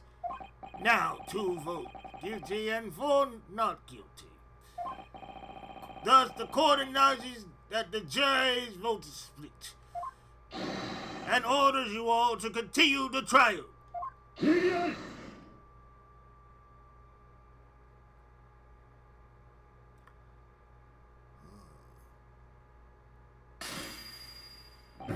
How able to take his holy grail after raising an objection to his wholesome justice, and then to go on to shatter to pieces. I plead your forgiveness. Would you kindly? Prosecutor Van Zix? I suppose I must revoke my earlier words. What are you talking about? The judge lined up over there cannot be called by advice. I stretch it in imagination. How can they be wise when they've fallen so readily for a Japanese cheap deception? What did you call me? Oh. What's that supposed to mean? What deception? Everything I said was fact! On the day of the crime, that large man was repairing the road, correct. According to him, a 2-yard wide section of road had been removed for construction. Damn wrong! Walked myself to the bone that day. Only got false shit for it. So Japanese exchange student. Do you know how roughly long 2 yards is? And what I'd say, to be honest, I have no clue. Seems that 2 yards is just under the length of 2 meters. Just under 2 meters. That's shorter than I thought. Such one would be able to leap across this road. Does the man himself disagree? No, they can't go wrong. Why? And during construction, did you seal off the road in order to prevent accidents? No, of course we did. All loaded, men, all stuck ablaze, gents. Would you take a detour? But the HC kids won't give up. They just jump over it. As far as I can see, the defendant is neither ready nor gentle. It's natural to assume that he can make a 2-yard leap to return home. Is that true? And remember, the defendant held his books at crime scene. There's absolutely no doubt that he passed through a dry road on his way. He's got a phone. And you. Oh, me? On the day of crime, and 5 o'clock, you had fallen on Calabash Road. At the time, did you notice any suspicious Japanese figures behind you? We all know that I can't check. You don't remember? Feel free to bet it all on this argument.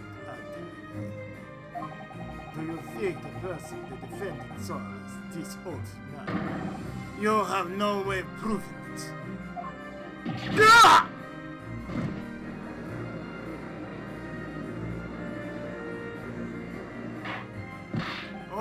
Order! 765. That is it, my lord. If you are such a persuasive argument, why did you not stand and watch inside his dirty closing? Obviously, I beloved the exchange took to stay seen since. What will be more fitting than the sight of her feet with the jurors' hearts could be?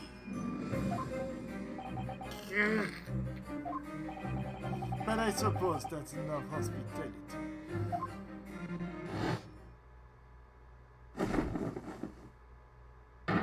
This is the end of your London sightseeing for today, Atani.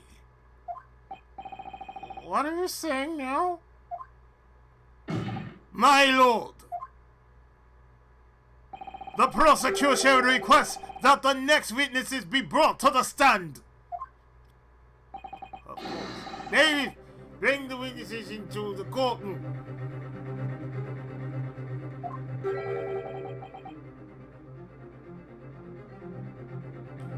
Next witnesses? Not all though. We've heard about a witness to the crime a few times now. Yeah, I think they said it was an officer from Scotland Yard. One of the next witnesses must be that officer. No matter who the witness, no matter what the testimony, I will continue to believe in you, Sasuke. I'll keep believing in you until the very end of this battle.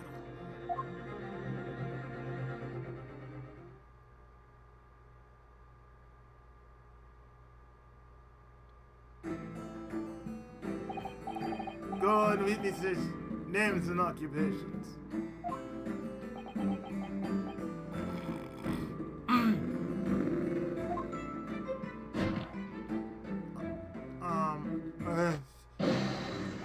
There's bicycle barrier patrolman on the CP.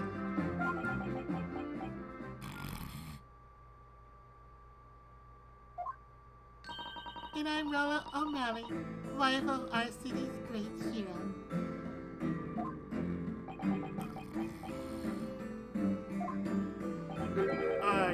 Everything alright? Absolutely, you see, the two of us were just married. Just the other day, we had our first wedding anniversary. On the water he sleeps! Shit!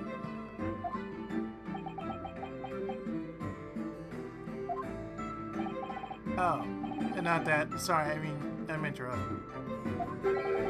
It's exhausting, it's understandable. Being a constable of London is one of the most noble yet demanding duties in the world. Is that so? I feel like I've heard this before. Apart from off-duty days, every day is spent patrolling 20 miles around the city of foot. Patrolling local establishments, collecting taxes, surveying roads, inspecting skates, cleaning roads, fitting gas lamps, and extinguishing lamps are all part of the job. Those are a lot of duties that seem unbefitting for Rather than doze off, I probably can last for long. Of course. The constable's most vital duty is the pursuit and suppression of crime. And even if he's off duty, if a crime occurs in his beat, he must assist in the investigation. Such is the proud spirit of the London Constabulary. Poor man's just like asleep on his feet. Looks like a Muppet too. He certainly seems tired though. On the day of the crime, this couple was walking on the opposite side of Bry Road. It was at this point that they witnessed the incident. Is this correct so far, witnesses? Yes, it is. Right, Daddy?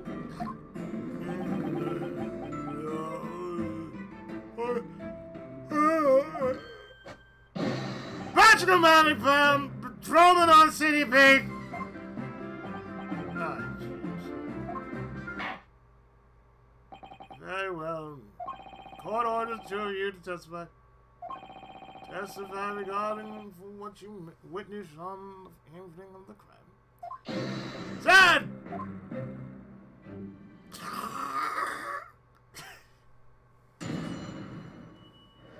Good lord, man. Give this man a pillow. Shit. It's like he's about to fall. Give that man a pillow. It's like, how many of you are there? Seriously. Be like, you dead tired? No, man. Get yourself a pillow. That night was our anniversary. We went out to dinner. Still in uniform.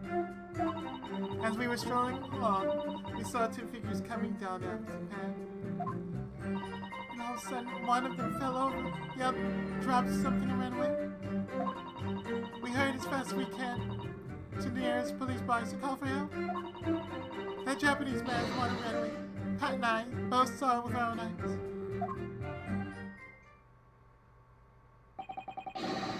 Now this is a size of testimony. The officer's wife claims to have seen Sosuke's face.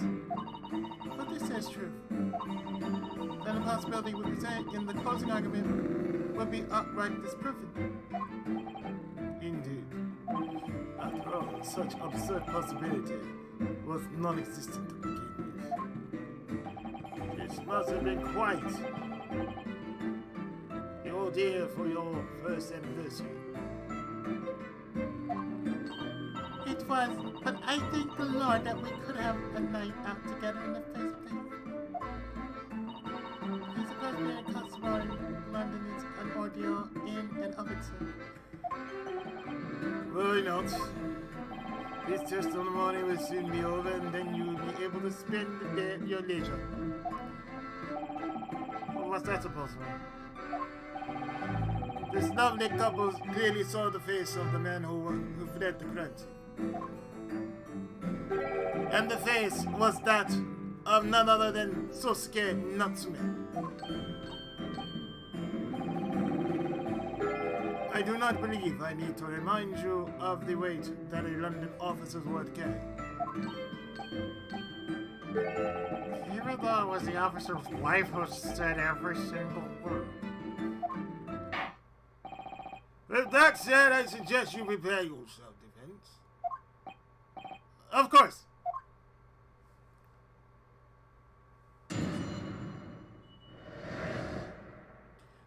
What did you witness indeed?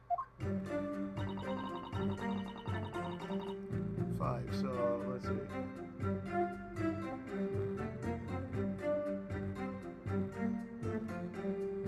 Press everyone.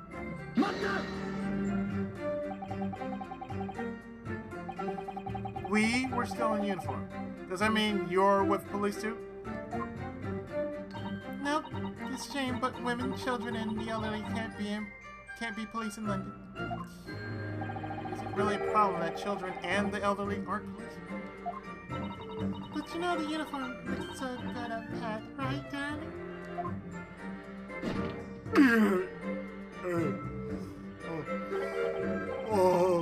Oh, God. I just finished up for the day.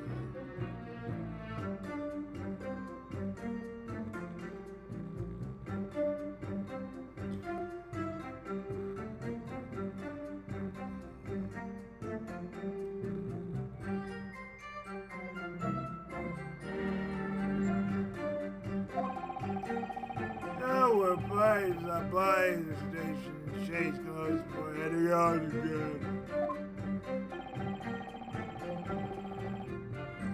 I'm scared how suddenly you started giving proper testimony. I would have been okay with you staying in uniform there. When you change clothes suddenly, it's like, I don't even know you.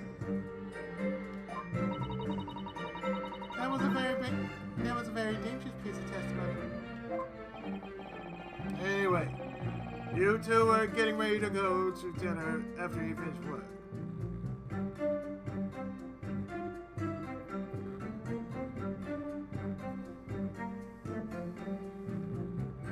One thing I am doing as we speak is like in the next part, which is going to be, it's not going to be tonight, but let's say next Monday. This will be the last of this case study.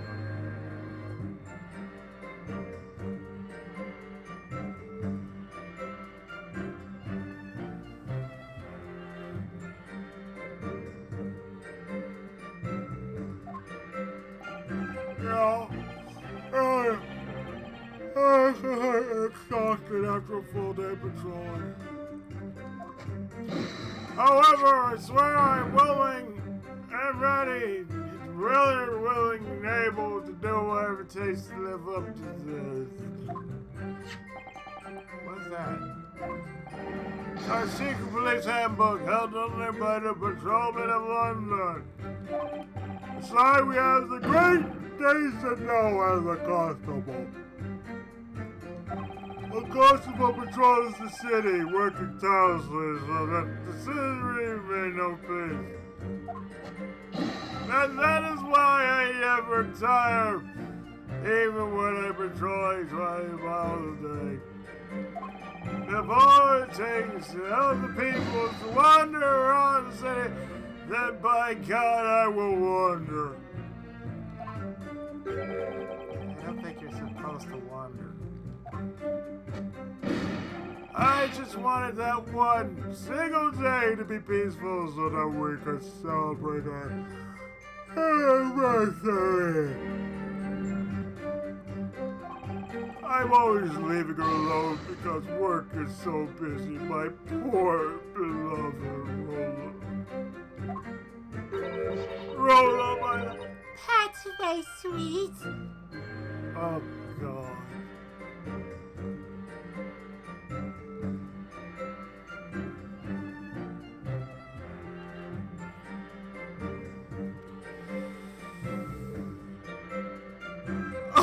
Yeah, Big! Oh!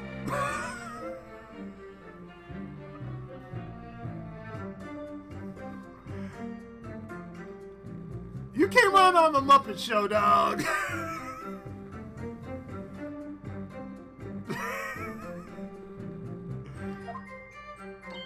Oh, how lovely. Their love is so pure.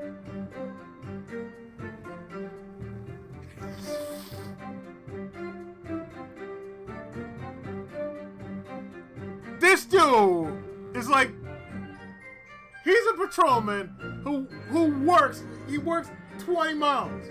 So he's doing everything that he's not supposed to be doing for the sake of London. Because he must be beat out for the people. And he's like, I swear, I will do whatever I can to uphold the law and do whatever it is that everybody else is supposed to do because I'm a constable and I'm dead to right side, but fear not, I'm doing this for the people. Oh, so tired. For the people of this great precious empire Oh my god, I need a coffee. I'm about to pass out, but I'm going to basically do what I can for my people, come hell or high water, because I'm tired as hell, but I'm going to do it for you, good people of London. Seriously, that's how it is. It's a little annoying too. Yeah, this reminds me of me and my girlfriends. Like we both love each other. We understand that, but we wouldn't get to the point where we get sickeningly sweet. Because we've already reached the point that what we have is sickeningly sweet. We understand that I'm the chaos, she's the mayhem. And sometimes we swap each other to where she's the mayhem and I'm the chaos.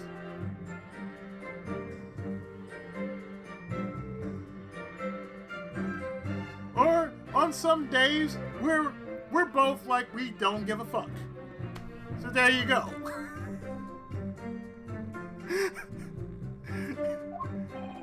Well then, what happened while you were walking?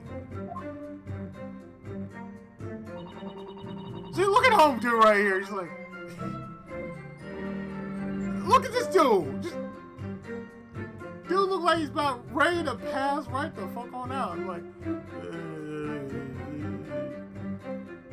you look at him. He looked like a Muppet.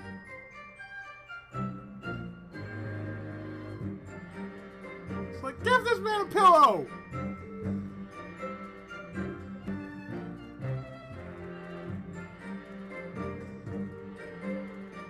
I mean, I would call objection. I say, objection, sir. Can we get this man a pillow? Can we give this man a box?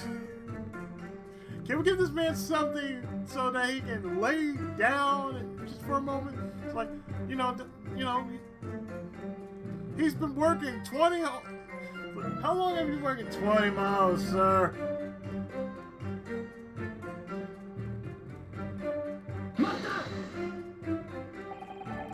You saw two people. Yep. They were walking toward us on the footpath by Briar Road.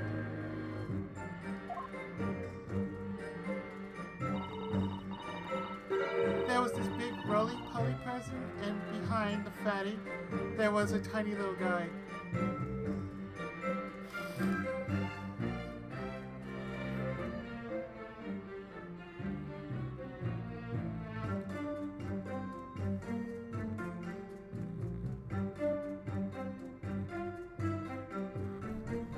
I'm so glad I have my dinner right next to me while this is going on.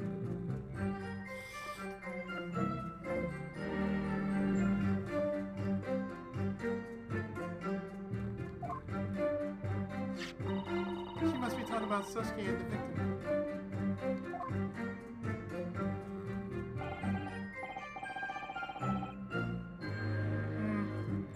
Yeah, the victim does look pretty plump. And not in the fat variety, the PHAT kind.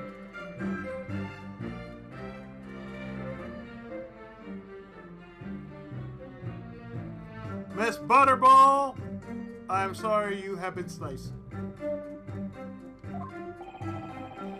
Are you absolutely sure that nobody else was present on the footpath? Yes, sir. It was getting dark out, so the gas lamps were lit. Nobody else was there, right, Donnie? Hey!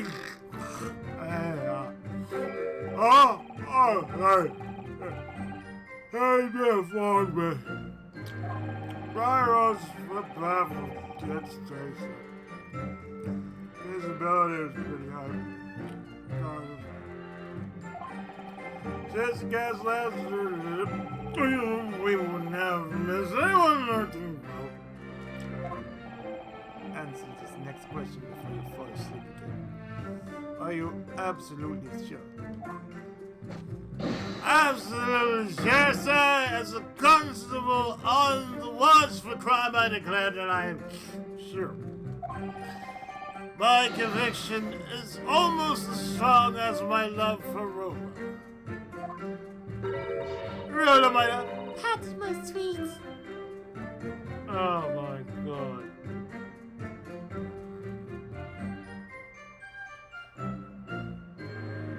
Yeah. You better hold on to that Muppet. So the victim and criminal were the only ones on Briar Road at the time. Guess that's the undeniable truth. Certainly seems as though there was nowhere for the assailant to enter. Well, Sosuke was able to get away, but then he got caught in. The situation just before the crime took place has been made absolutely clear. Now, what happened next?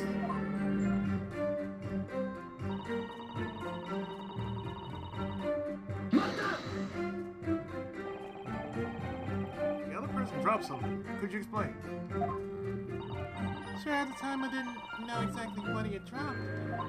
But when he got closer, we totally figured it out. Right, darling?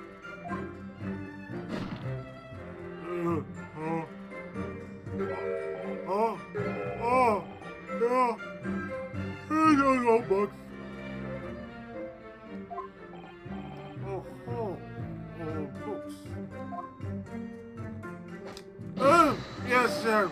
Several books have fallen on the ground around the victim. If I'm correct, this photograph confirms your testimony.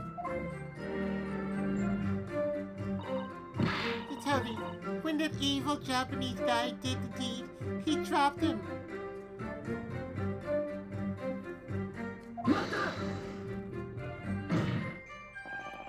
You still haven't proven that it was the defendant that you saw. But we saw him. There's no way that it wasn't him. Look at that mustache, that sad hunchback, that sunken face. Everything matches. I'm pretty sure he's just throwing insults around at this point. As compared to every other case that has been going on since, I don't know, case 2. It's like, hey, so all I've been seeing within cases 2 through here is Japs are evil, Japs are evil, Japs are evil. All I can see is Brits are racist, Brits are racist, meow, meow, meow. Brits are racist, Brits are racist, meow, meow, meow. That's all I'm getting from 2 on to 4.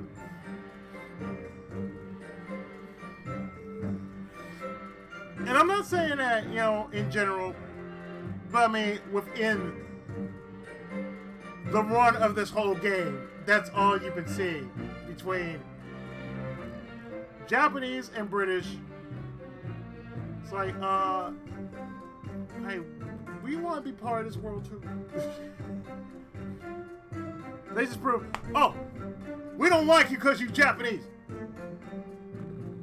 It's like saying, we don't like you because you're black. That ism, y'all. That ism. Yep. He looked down at the poor victim with the most horrifying expression. Could somebody get that Muppet a drink or something? Instantly, he threw the books everywhere and ran off. Really? This is bad. It doesn't look like she's lying. There's not a shred of doubt in this testimony. It's no surprise coming from the police captain.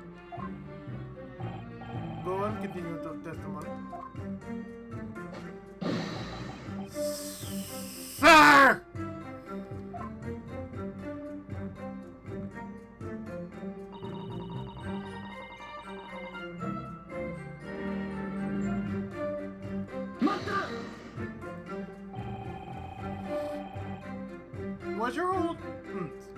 Was your husband the only one that ran to notify the police? No, it was me, a proud policeman's wife. Right, darling?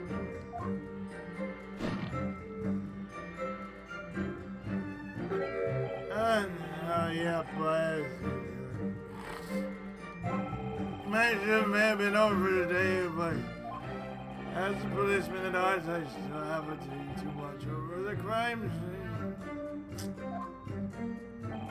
Indeed, preservation of crime scenes is an important part of a policeman's duty. So instead, I had a roller call for me. Notify the policeman charged in that district. Sorry. What do you mean by district? Depending on where the crime takes place, the investigation is assigned to certain districts. The path that the victim was on wasn't part of my beat. So I told my deliverer on where to find the police box so she could gather policemen. I ran as fast as I could to the police box and got the attention of the police there. You could call this our loving teamwork. And thanks to your teamwork, the case was resolved quickly. You are exemplary citizens. Oh, you're making me blush, right, Johnny?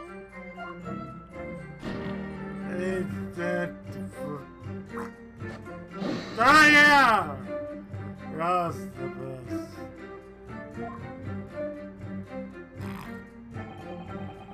Just keep testifying, please.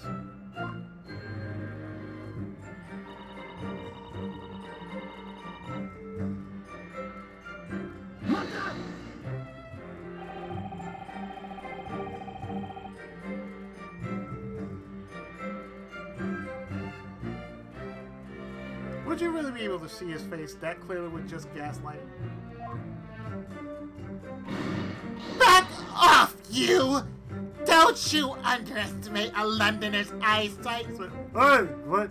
Stop! What? Why did you? What did you? What? Oh, hey! Hey, did you please stop? What now? Lighting from a gas lab is more than enough.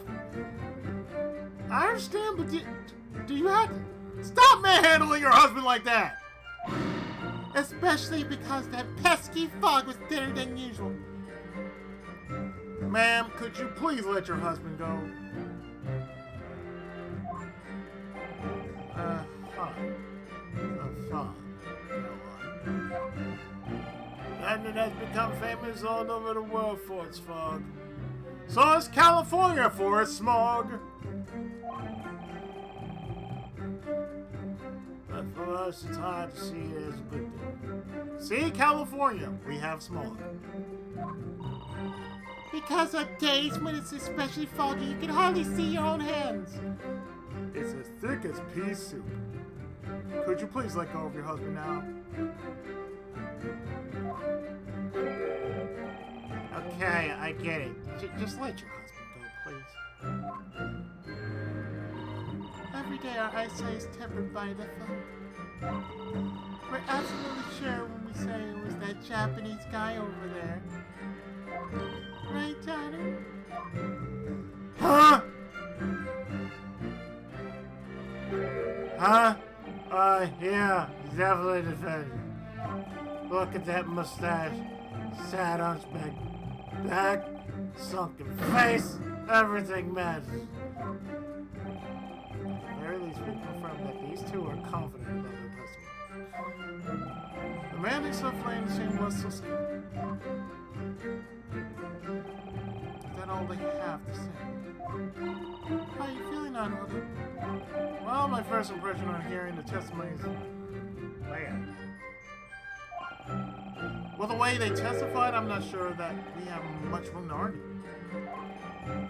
And there's little doubt that they really did witness Sosuke fleeing the scene. I have the same thoughts. But if they did, what does that mean for us? I suspect the jury would gladly vote guilty if that were the case. No way! What am I supposed to do here? At a time like this, Cosmo, What would a Soki do? I think you can search for contradictions in the finer parts of their testimony. What's finer parts? If we keep badgering them about Sosuke, things will only get worse. Instead, we want to search for any possible contradictions in their testimony. If we bring those contradictions to light, it will show that their memory is unreliable. The only way forward is to find some sort of contradiction in this testimony. Otherwise, it's very likely that the trial will be ending early today. Just give me a chance. Excuse me, Mr. Attorney, could I ask you something? Yes, ma'am. What is it? You've been badgering us all about these little details. And I bet you think we're liars, don't you? What the fuck? Ma'am! Are you seriously doing the Yu-Gi-Oh thing?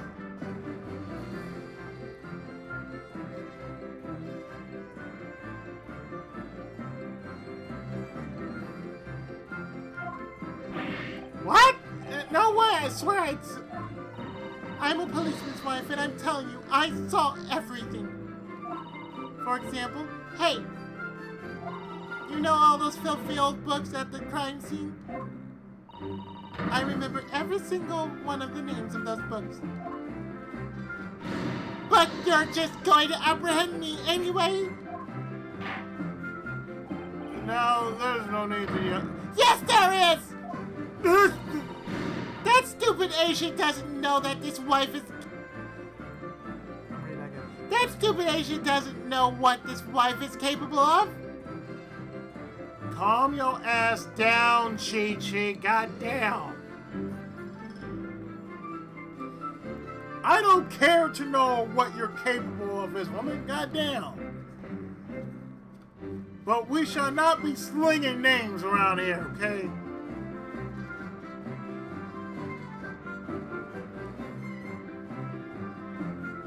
So remember, this is a Capcom game. You know what I can call you? And you know what I can say to you right now? Freeze! Cracker! That's what I can say to you right now. Freeze! Cracker! Mega Man said it first.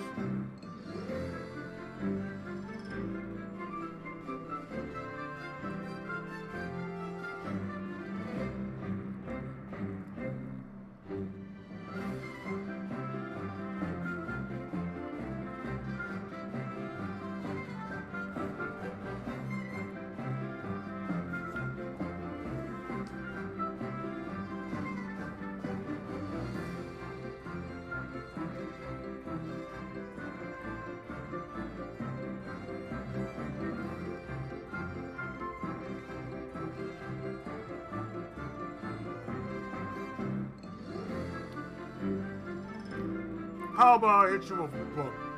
Then I can tell you read or die.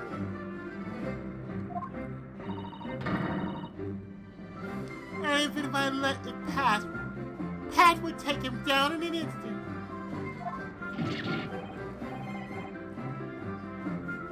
Look, I'm sorry. Just let him go, please. Our brand witness is permitted to add this testimony. Our brand witness is permitted to add this statement to a testimony. Now, will that be true? Yeah, let me say it over and over. Right, Tardy?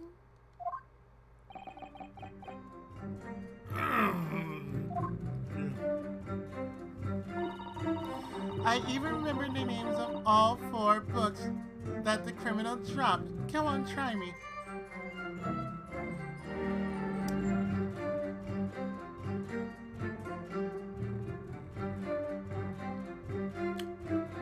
All right.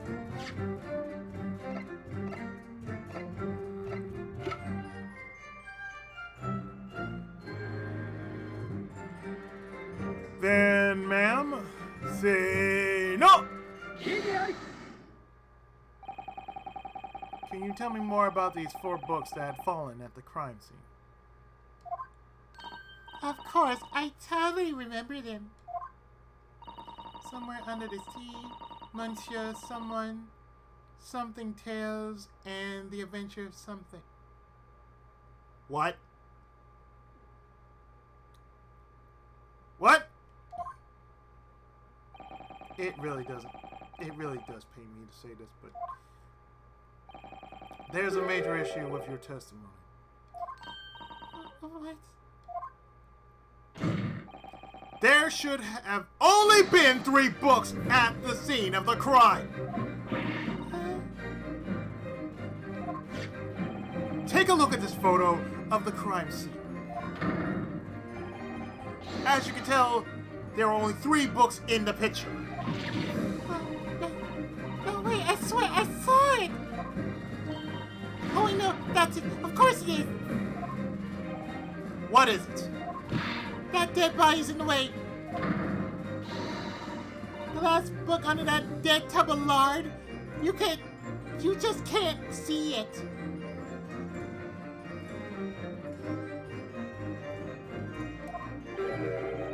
Well, she's not really dead. I'm sorry, Roland. But there's no possibility that Sosuke could have dropped 4 books. What? This is interesting. If you're so sure about it, then you must have some sort of proof, right? You want proof? You've got it. Defense, what orders you to present your evidence? What evidence proves that the defendant didn't drop 4 books?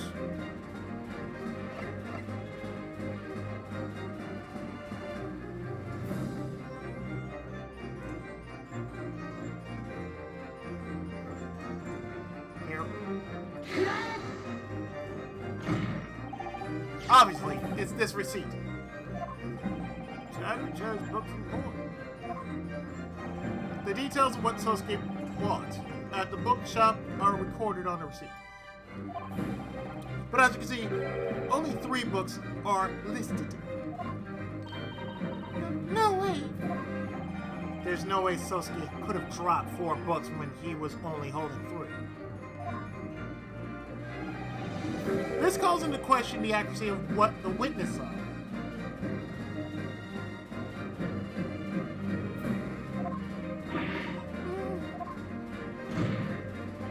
And thus, her testimony that the defendant was the same man as the criminal she saw might possibly be another mistake. Maybe I should make another mistake. Maybe 2 more. Ah!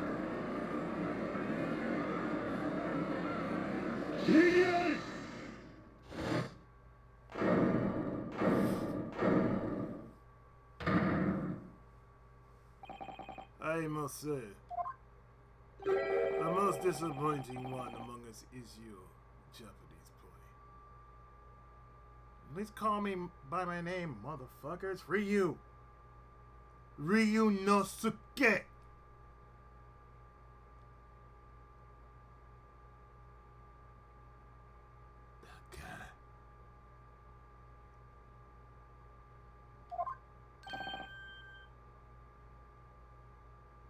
What now? These witnesses saw the defendant fleeing from the crime scene. You know that you couldn't disprove this fact. Ugh! So instead you decided to sweep it under the rug and nitpick at these small inconsistencies. Is that about right? Ugh! How can you see right through me? But your poorly prepared plan did nothing but backfire. What do you mean? It is simple. Our diligent constable's wife tested correctly. There were no contradictions. Huh? After the crime, there were undoubtedly 4 4 books left on Briar Road. But if you look at the photo of the crime scene, isn't it clear that there are only 3 books? Unless you count the one in the bag. Then it's 4.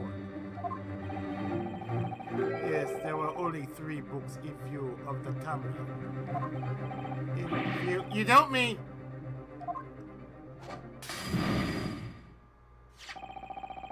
Man, that's some explosive wine. Goddamn. I have brought another photo with me. It shows what the victim was holding. The 4th book. The Adventure of the Lion's Mane. That's the 4th book. As you can clearly see, the last book is hidden behind the victim's body. It can't be!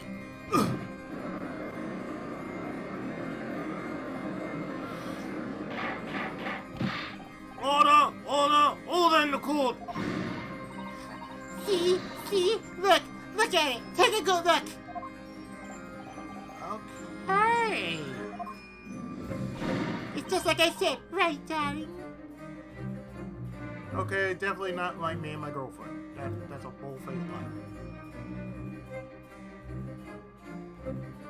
But still, just between the 2 of us, we are mayhem and chaos.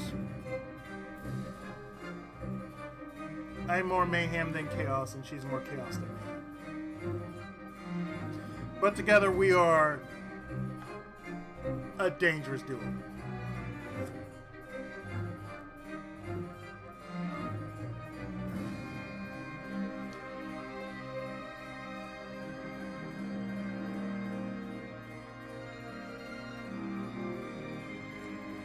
And right after I'm done with this part, I'm going to play some Super Robot Type. I mean B, not X. Yeah, we got that right, Rhoda. You're the greatest. Shall we examine the defendant's bookshop and see to closer detail? Witness, repeat to us the names of the books you saw. Monsieur someone? That would be Monsieur Gyakuten. There's something, Taz? The Canterbury Tales. Monsieur the Cock. The Cure. Monsieur the Cure. Canterbury Tales. Somewhere under the sea? 20,000 Leagues Under the Sea. Jules Verne? Really? Canterbury Tales. Chaucer. So far, the titles of these books have matched the receipt exactly. In my opinion, that shows brilliant capacity for observation and recollection. Aw, thank you. Did you hear that, darling? Damn right! Rachel's wrong! The 4th book, the one missing from the receipt.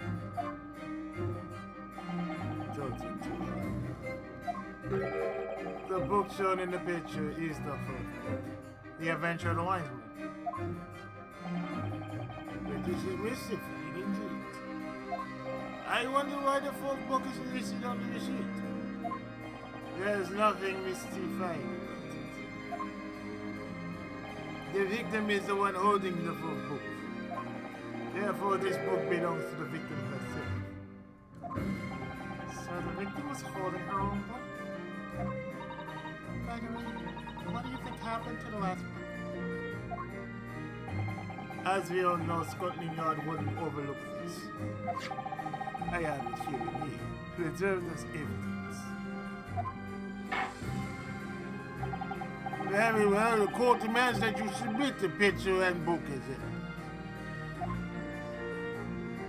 As you wish.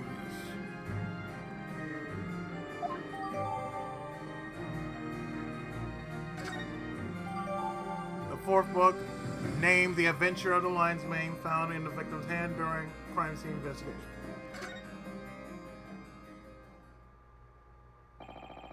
That is all. The prosecution has no further evidence. How can this be? This was the obvious outcome, Japanese boy. You have tried so hard to put on every scrap of feeble resistance you can muster. Your closing argument concluded with a red herring possibility of him taking the long way. And your cross-examination concluded with worthless doubts about the victim's memory.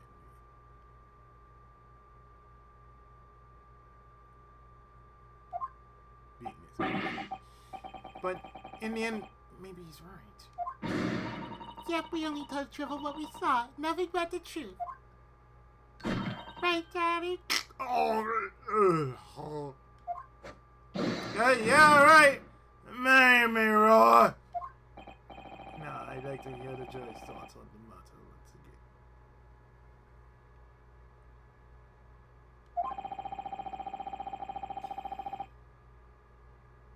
Now we waste more time before we bring holy judgment on the Japanese devil.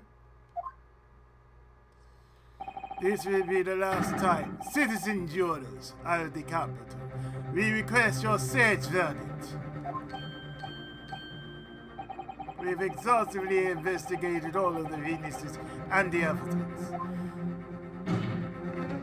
There's no point in further deliberation. No, hold on. This is an extremely delicate situation. I know! But if I just throw out a baseless objection, it could make things even worse. What are you going to do here, Ryunosuke? No.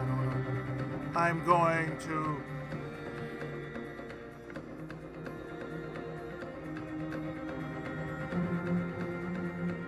Igiari!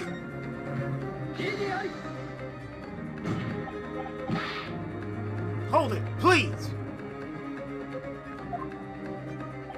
It's too late for a time. This cross-examination was your last chance at a reporting.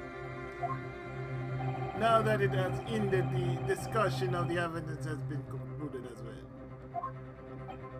That may be, but... I can't do it. The right words just won't come out. May I have a word with you, prosecutor? I believe it's a little rash to say that we've finished going over everything. I shouldn't be surprised considering you come from a lawyer's oriental land. But at this point of the trial, the legal system should know not to open our mouth. Damn, dude!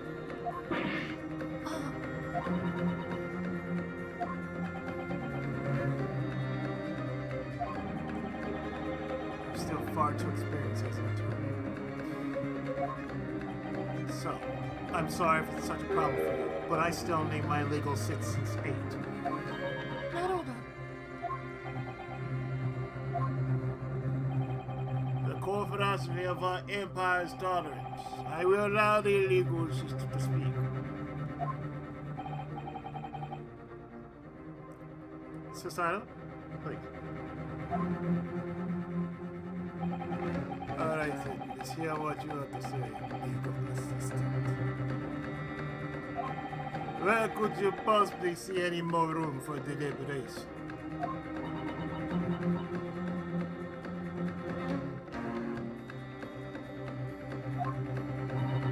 Actually, new evidence was submitted at the end of the last cross-examination. You mean there still remains evidence that needs to be examined? Is that correct? Are you ready for this, Naruto? It's likely that we failed to present vital evidence at this point. The judge really will demand a verdict from the jury. Of course, we'll also be asked why the evidence is so important. I suggest examining the new evidence before you present anything. Understood. Thank you, Susato. Susato gave me this final chance. I can't let it go to waste. The defense is prepared to present evidence.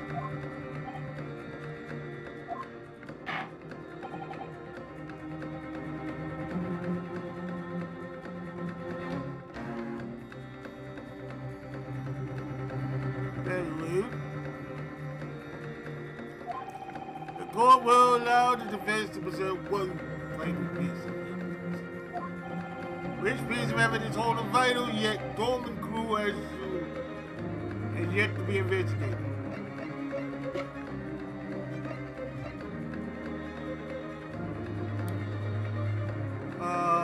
Yeah, so I like to point this out.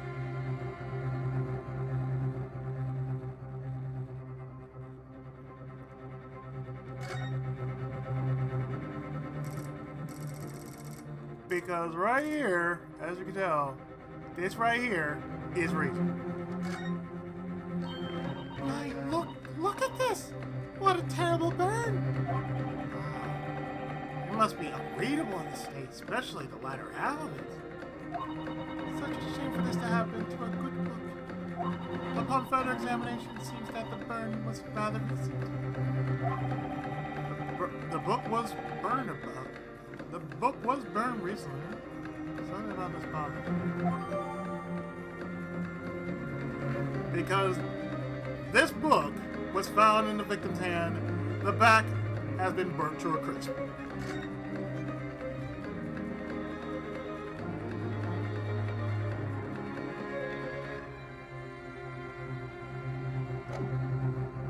Yeah, this right here. That would be what was shown in this photo. That would be what is shown in this new photo of the crime scene. Specifically, the fourth book left at the scene. I do believe that we have already reached a conclusion regarding this book. It's clear that it is unrelated to the incident beyond being in the victim's possession. There's absolutely no need to look into this book any further. The court does agree with the prosecution. However, the defense made a certain claim. He said that there is a clue dormant within this piece of evidence. The court requests that you show us this clue. Are you prepared to judge? Well, of course. Not although. The prosecution is desperately trying to avoid further investigation of this book. I think this means you're moving along the right path. Okay. Wakarimasu.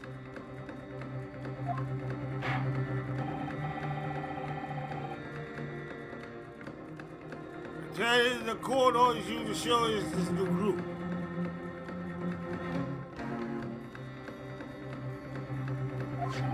What vital clue is left on the fourth book? Oh, okay. Do I need to show you to you? Because here it is.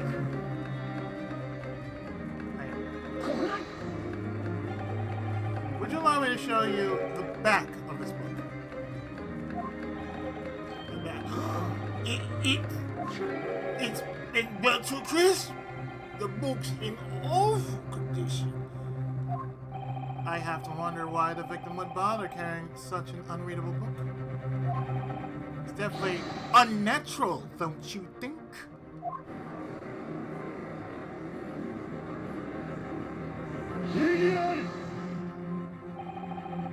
Oh, natural.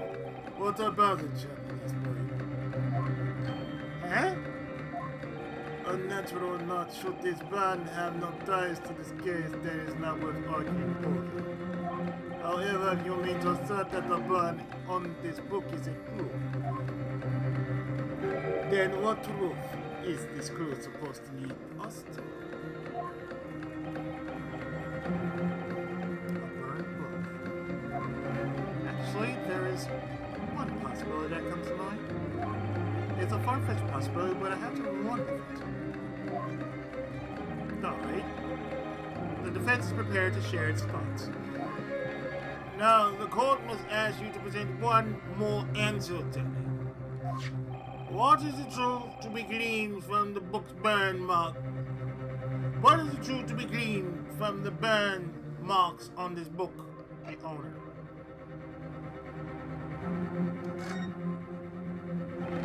one reasonable truth to be gleaned from the burns of this book is the true owner of this book. What? But it's already obvious who it belongs to, isn't it? The lady who got stabbed was clutching it in her hand. I can't claim to know exactly how the book ended up in her hand like that. But as for who owns this book and where it came from, the defense may be able to make that clear. But how? I should play along with your I should play along with your desperate squabbling for now. But remember, that squabbling might lead you to an unfavorable verdict. Returning your answer to the final question may change the direction of the trial. Who is the true owner of this messily scorched book? Wait, she's 16 years old? Damn.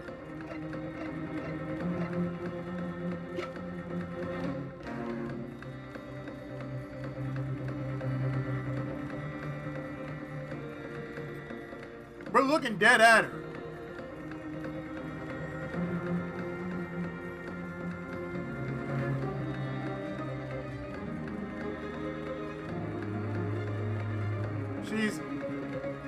She's in the jury.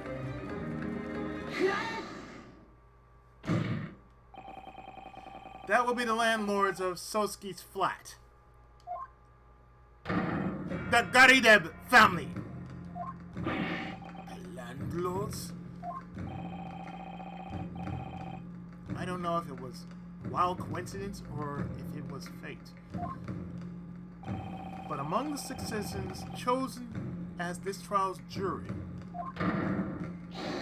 one of the Garidebs is present right now. Mrs. Garideb. Me? Please hold on. You see, I'm not his wife to begin with. I'm just his maid. Oh, she's lying through her teeth. We can leave your odd marital circumstances aside for now. All I need is for you to answer one simple question. Wasn't this book in Mr. John Garideb's room? I've never seen that book before. Why do you think I...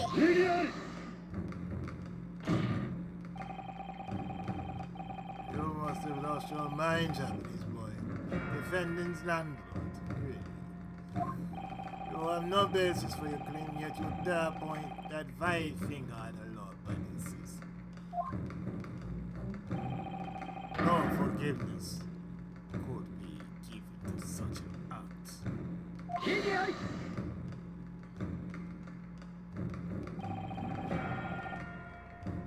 The two of us happen to know the truth. On the day of the crime, at about the time when the victim was stabbed, one more incident was unfolding in Mr. Garideb's room. One more? What in the world are you speaking of? A fire.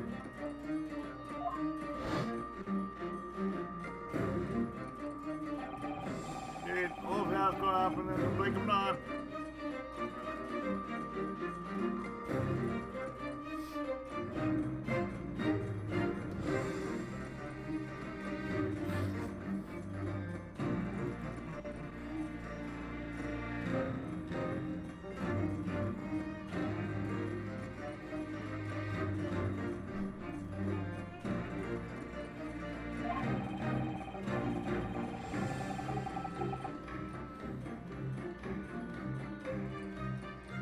Moment the flames flared up, the whole room was going to take smoke.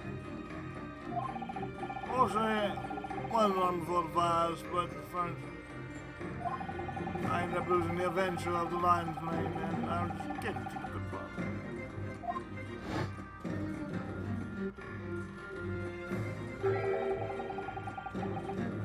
The adventure of the lion's mane.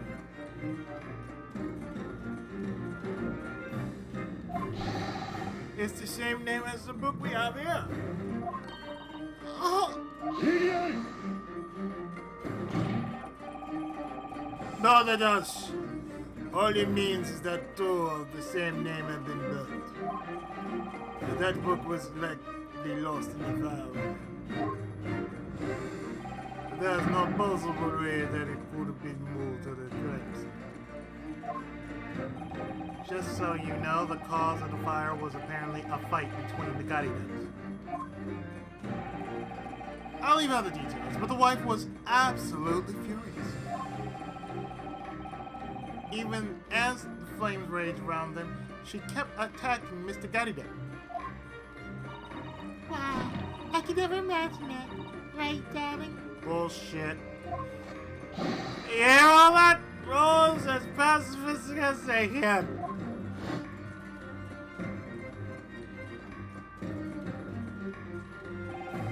All of my favorite old books were lined up on that bookshelf now. But now they've just been swallowed by the flames, burned through crisp just like that. My dad insult to injury, my very own wife threw those books at me in her fury.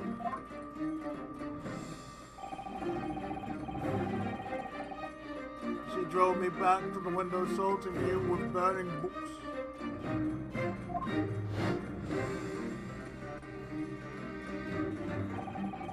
She threw the book toward the window and... Oh, it can't be! The book flew through the window toward the crime scene. Idiot! On that night, I briefly investigated the nearby homes in hopes of gaining information. But I was not informed that Mr. Garideb's window had been broken. Right, and when we visited, the glass was intact. But at the time, the window might have been open. It was not. The crime took place on a winter night that would freeze any man. A Londoner would have never left this window open. Well, are you making any assertion? Do you claim that this book was banned and thrown out the home by a very angry wife? Do you believe it's possible?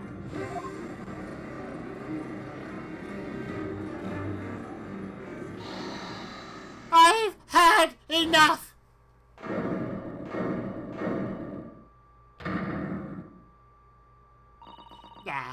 Now you all see, right?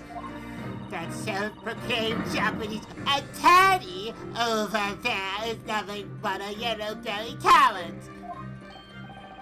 What do you mean by coward? You say our home almost turned into a sea of flames in the middle of a fight. And you say I'm pretending to be a maid to keep up appearances. None of that's related to this trial. You're just hurling insults at me. No! I swear I never... You think you would insult a Londoner just to distract everyone from the truth? Yeah, I know, right? How dare that chubby bitch! You think that's going to fly? You don't see that you're a monster? She's absolutely right! Oh, you shut up over there, Mr. Fanker. You goddamn wanker. You're not a banker, you're a wanker. You fanker wanker. Witness to the side of the argument just to be sure of our verdict. But now look. There's only one person who could have stabbed the victim in the back. It was the man who ran away for to see that mustachioed little man. Mario? Luigi?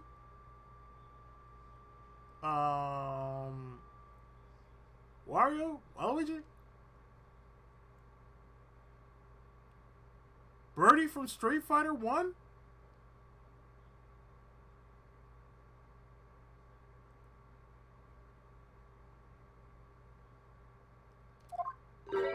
It does seem that way. It's the truth.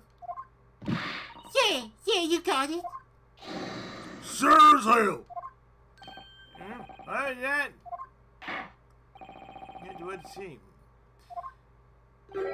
As the jurors have all come to a conclusion once again. What are your thoughts, Lord Vengeance? These further deliberations were a little more than a waste of time.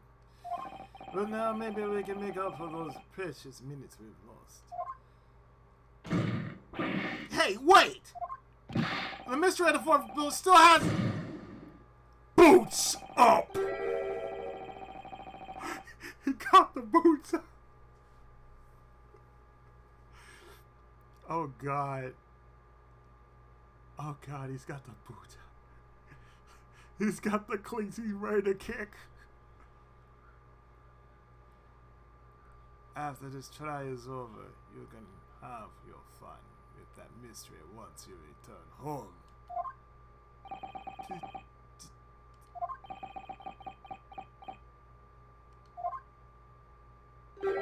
It doesn't look like he's willing to apologize for his impudence this time.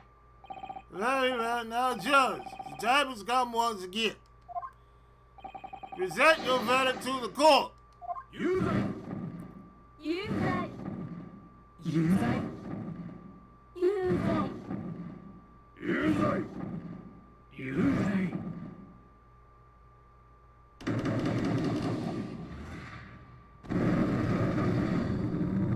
Breath of fire!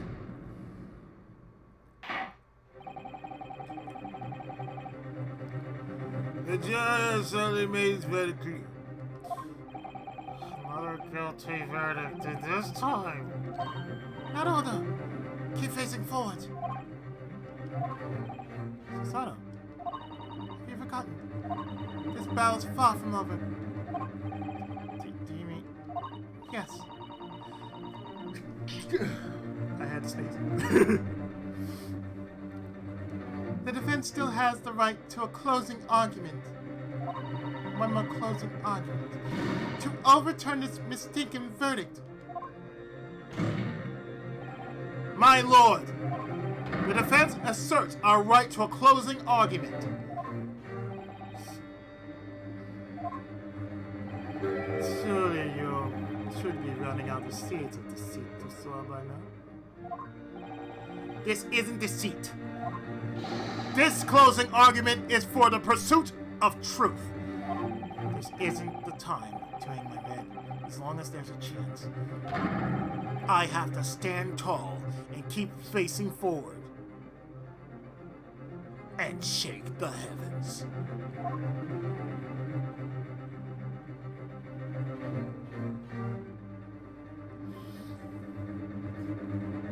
And with that, I believe that is where we're going to call our stream. I've been streaming for about 4 hours, so yeah, I'm dropping the save right here.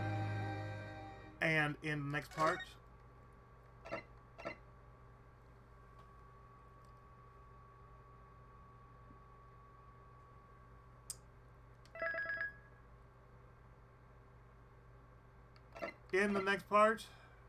well, we're going to put somebody's ass in the sling, and it won't be Ryunosuke's. So with that, I'm going to close out for tonight, and next Monday, we will conclude this trial. So Wednesday, join me for the start of our new hero game, known only as Super Robot Tyson Alpha Gaiden for the PlayStation 1. Fan translation with only one cheat involved. It's the only one that matters. Infinite Mind. And on top of that will be for Friday the start of Terranigma, and then Sunday is the Sonic Adventure Child Garden something. So, until Wednesday, I will see you then. And of course, there's Big Stream, which is always on Tuesdays and Fridays. So he'll be up tomorrow, and I'll be hanging back. So until Wednesday, I'll see you around. So thanks for coming out. Thanks for stopping by, guys. And I'll see you Wednesday for Super Robot Tyson. Alpha Guided.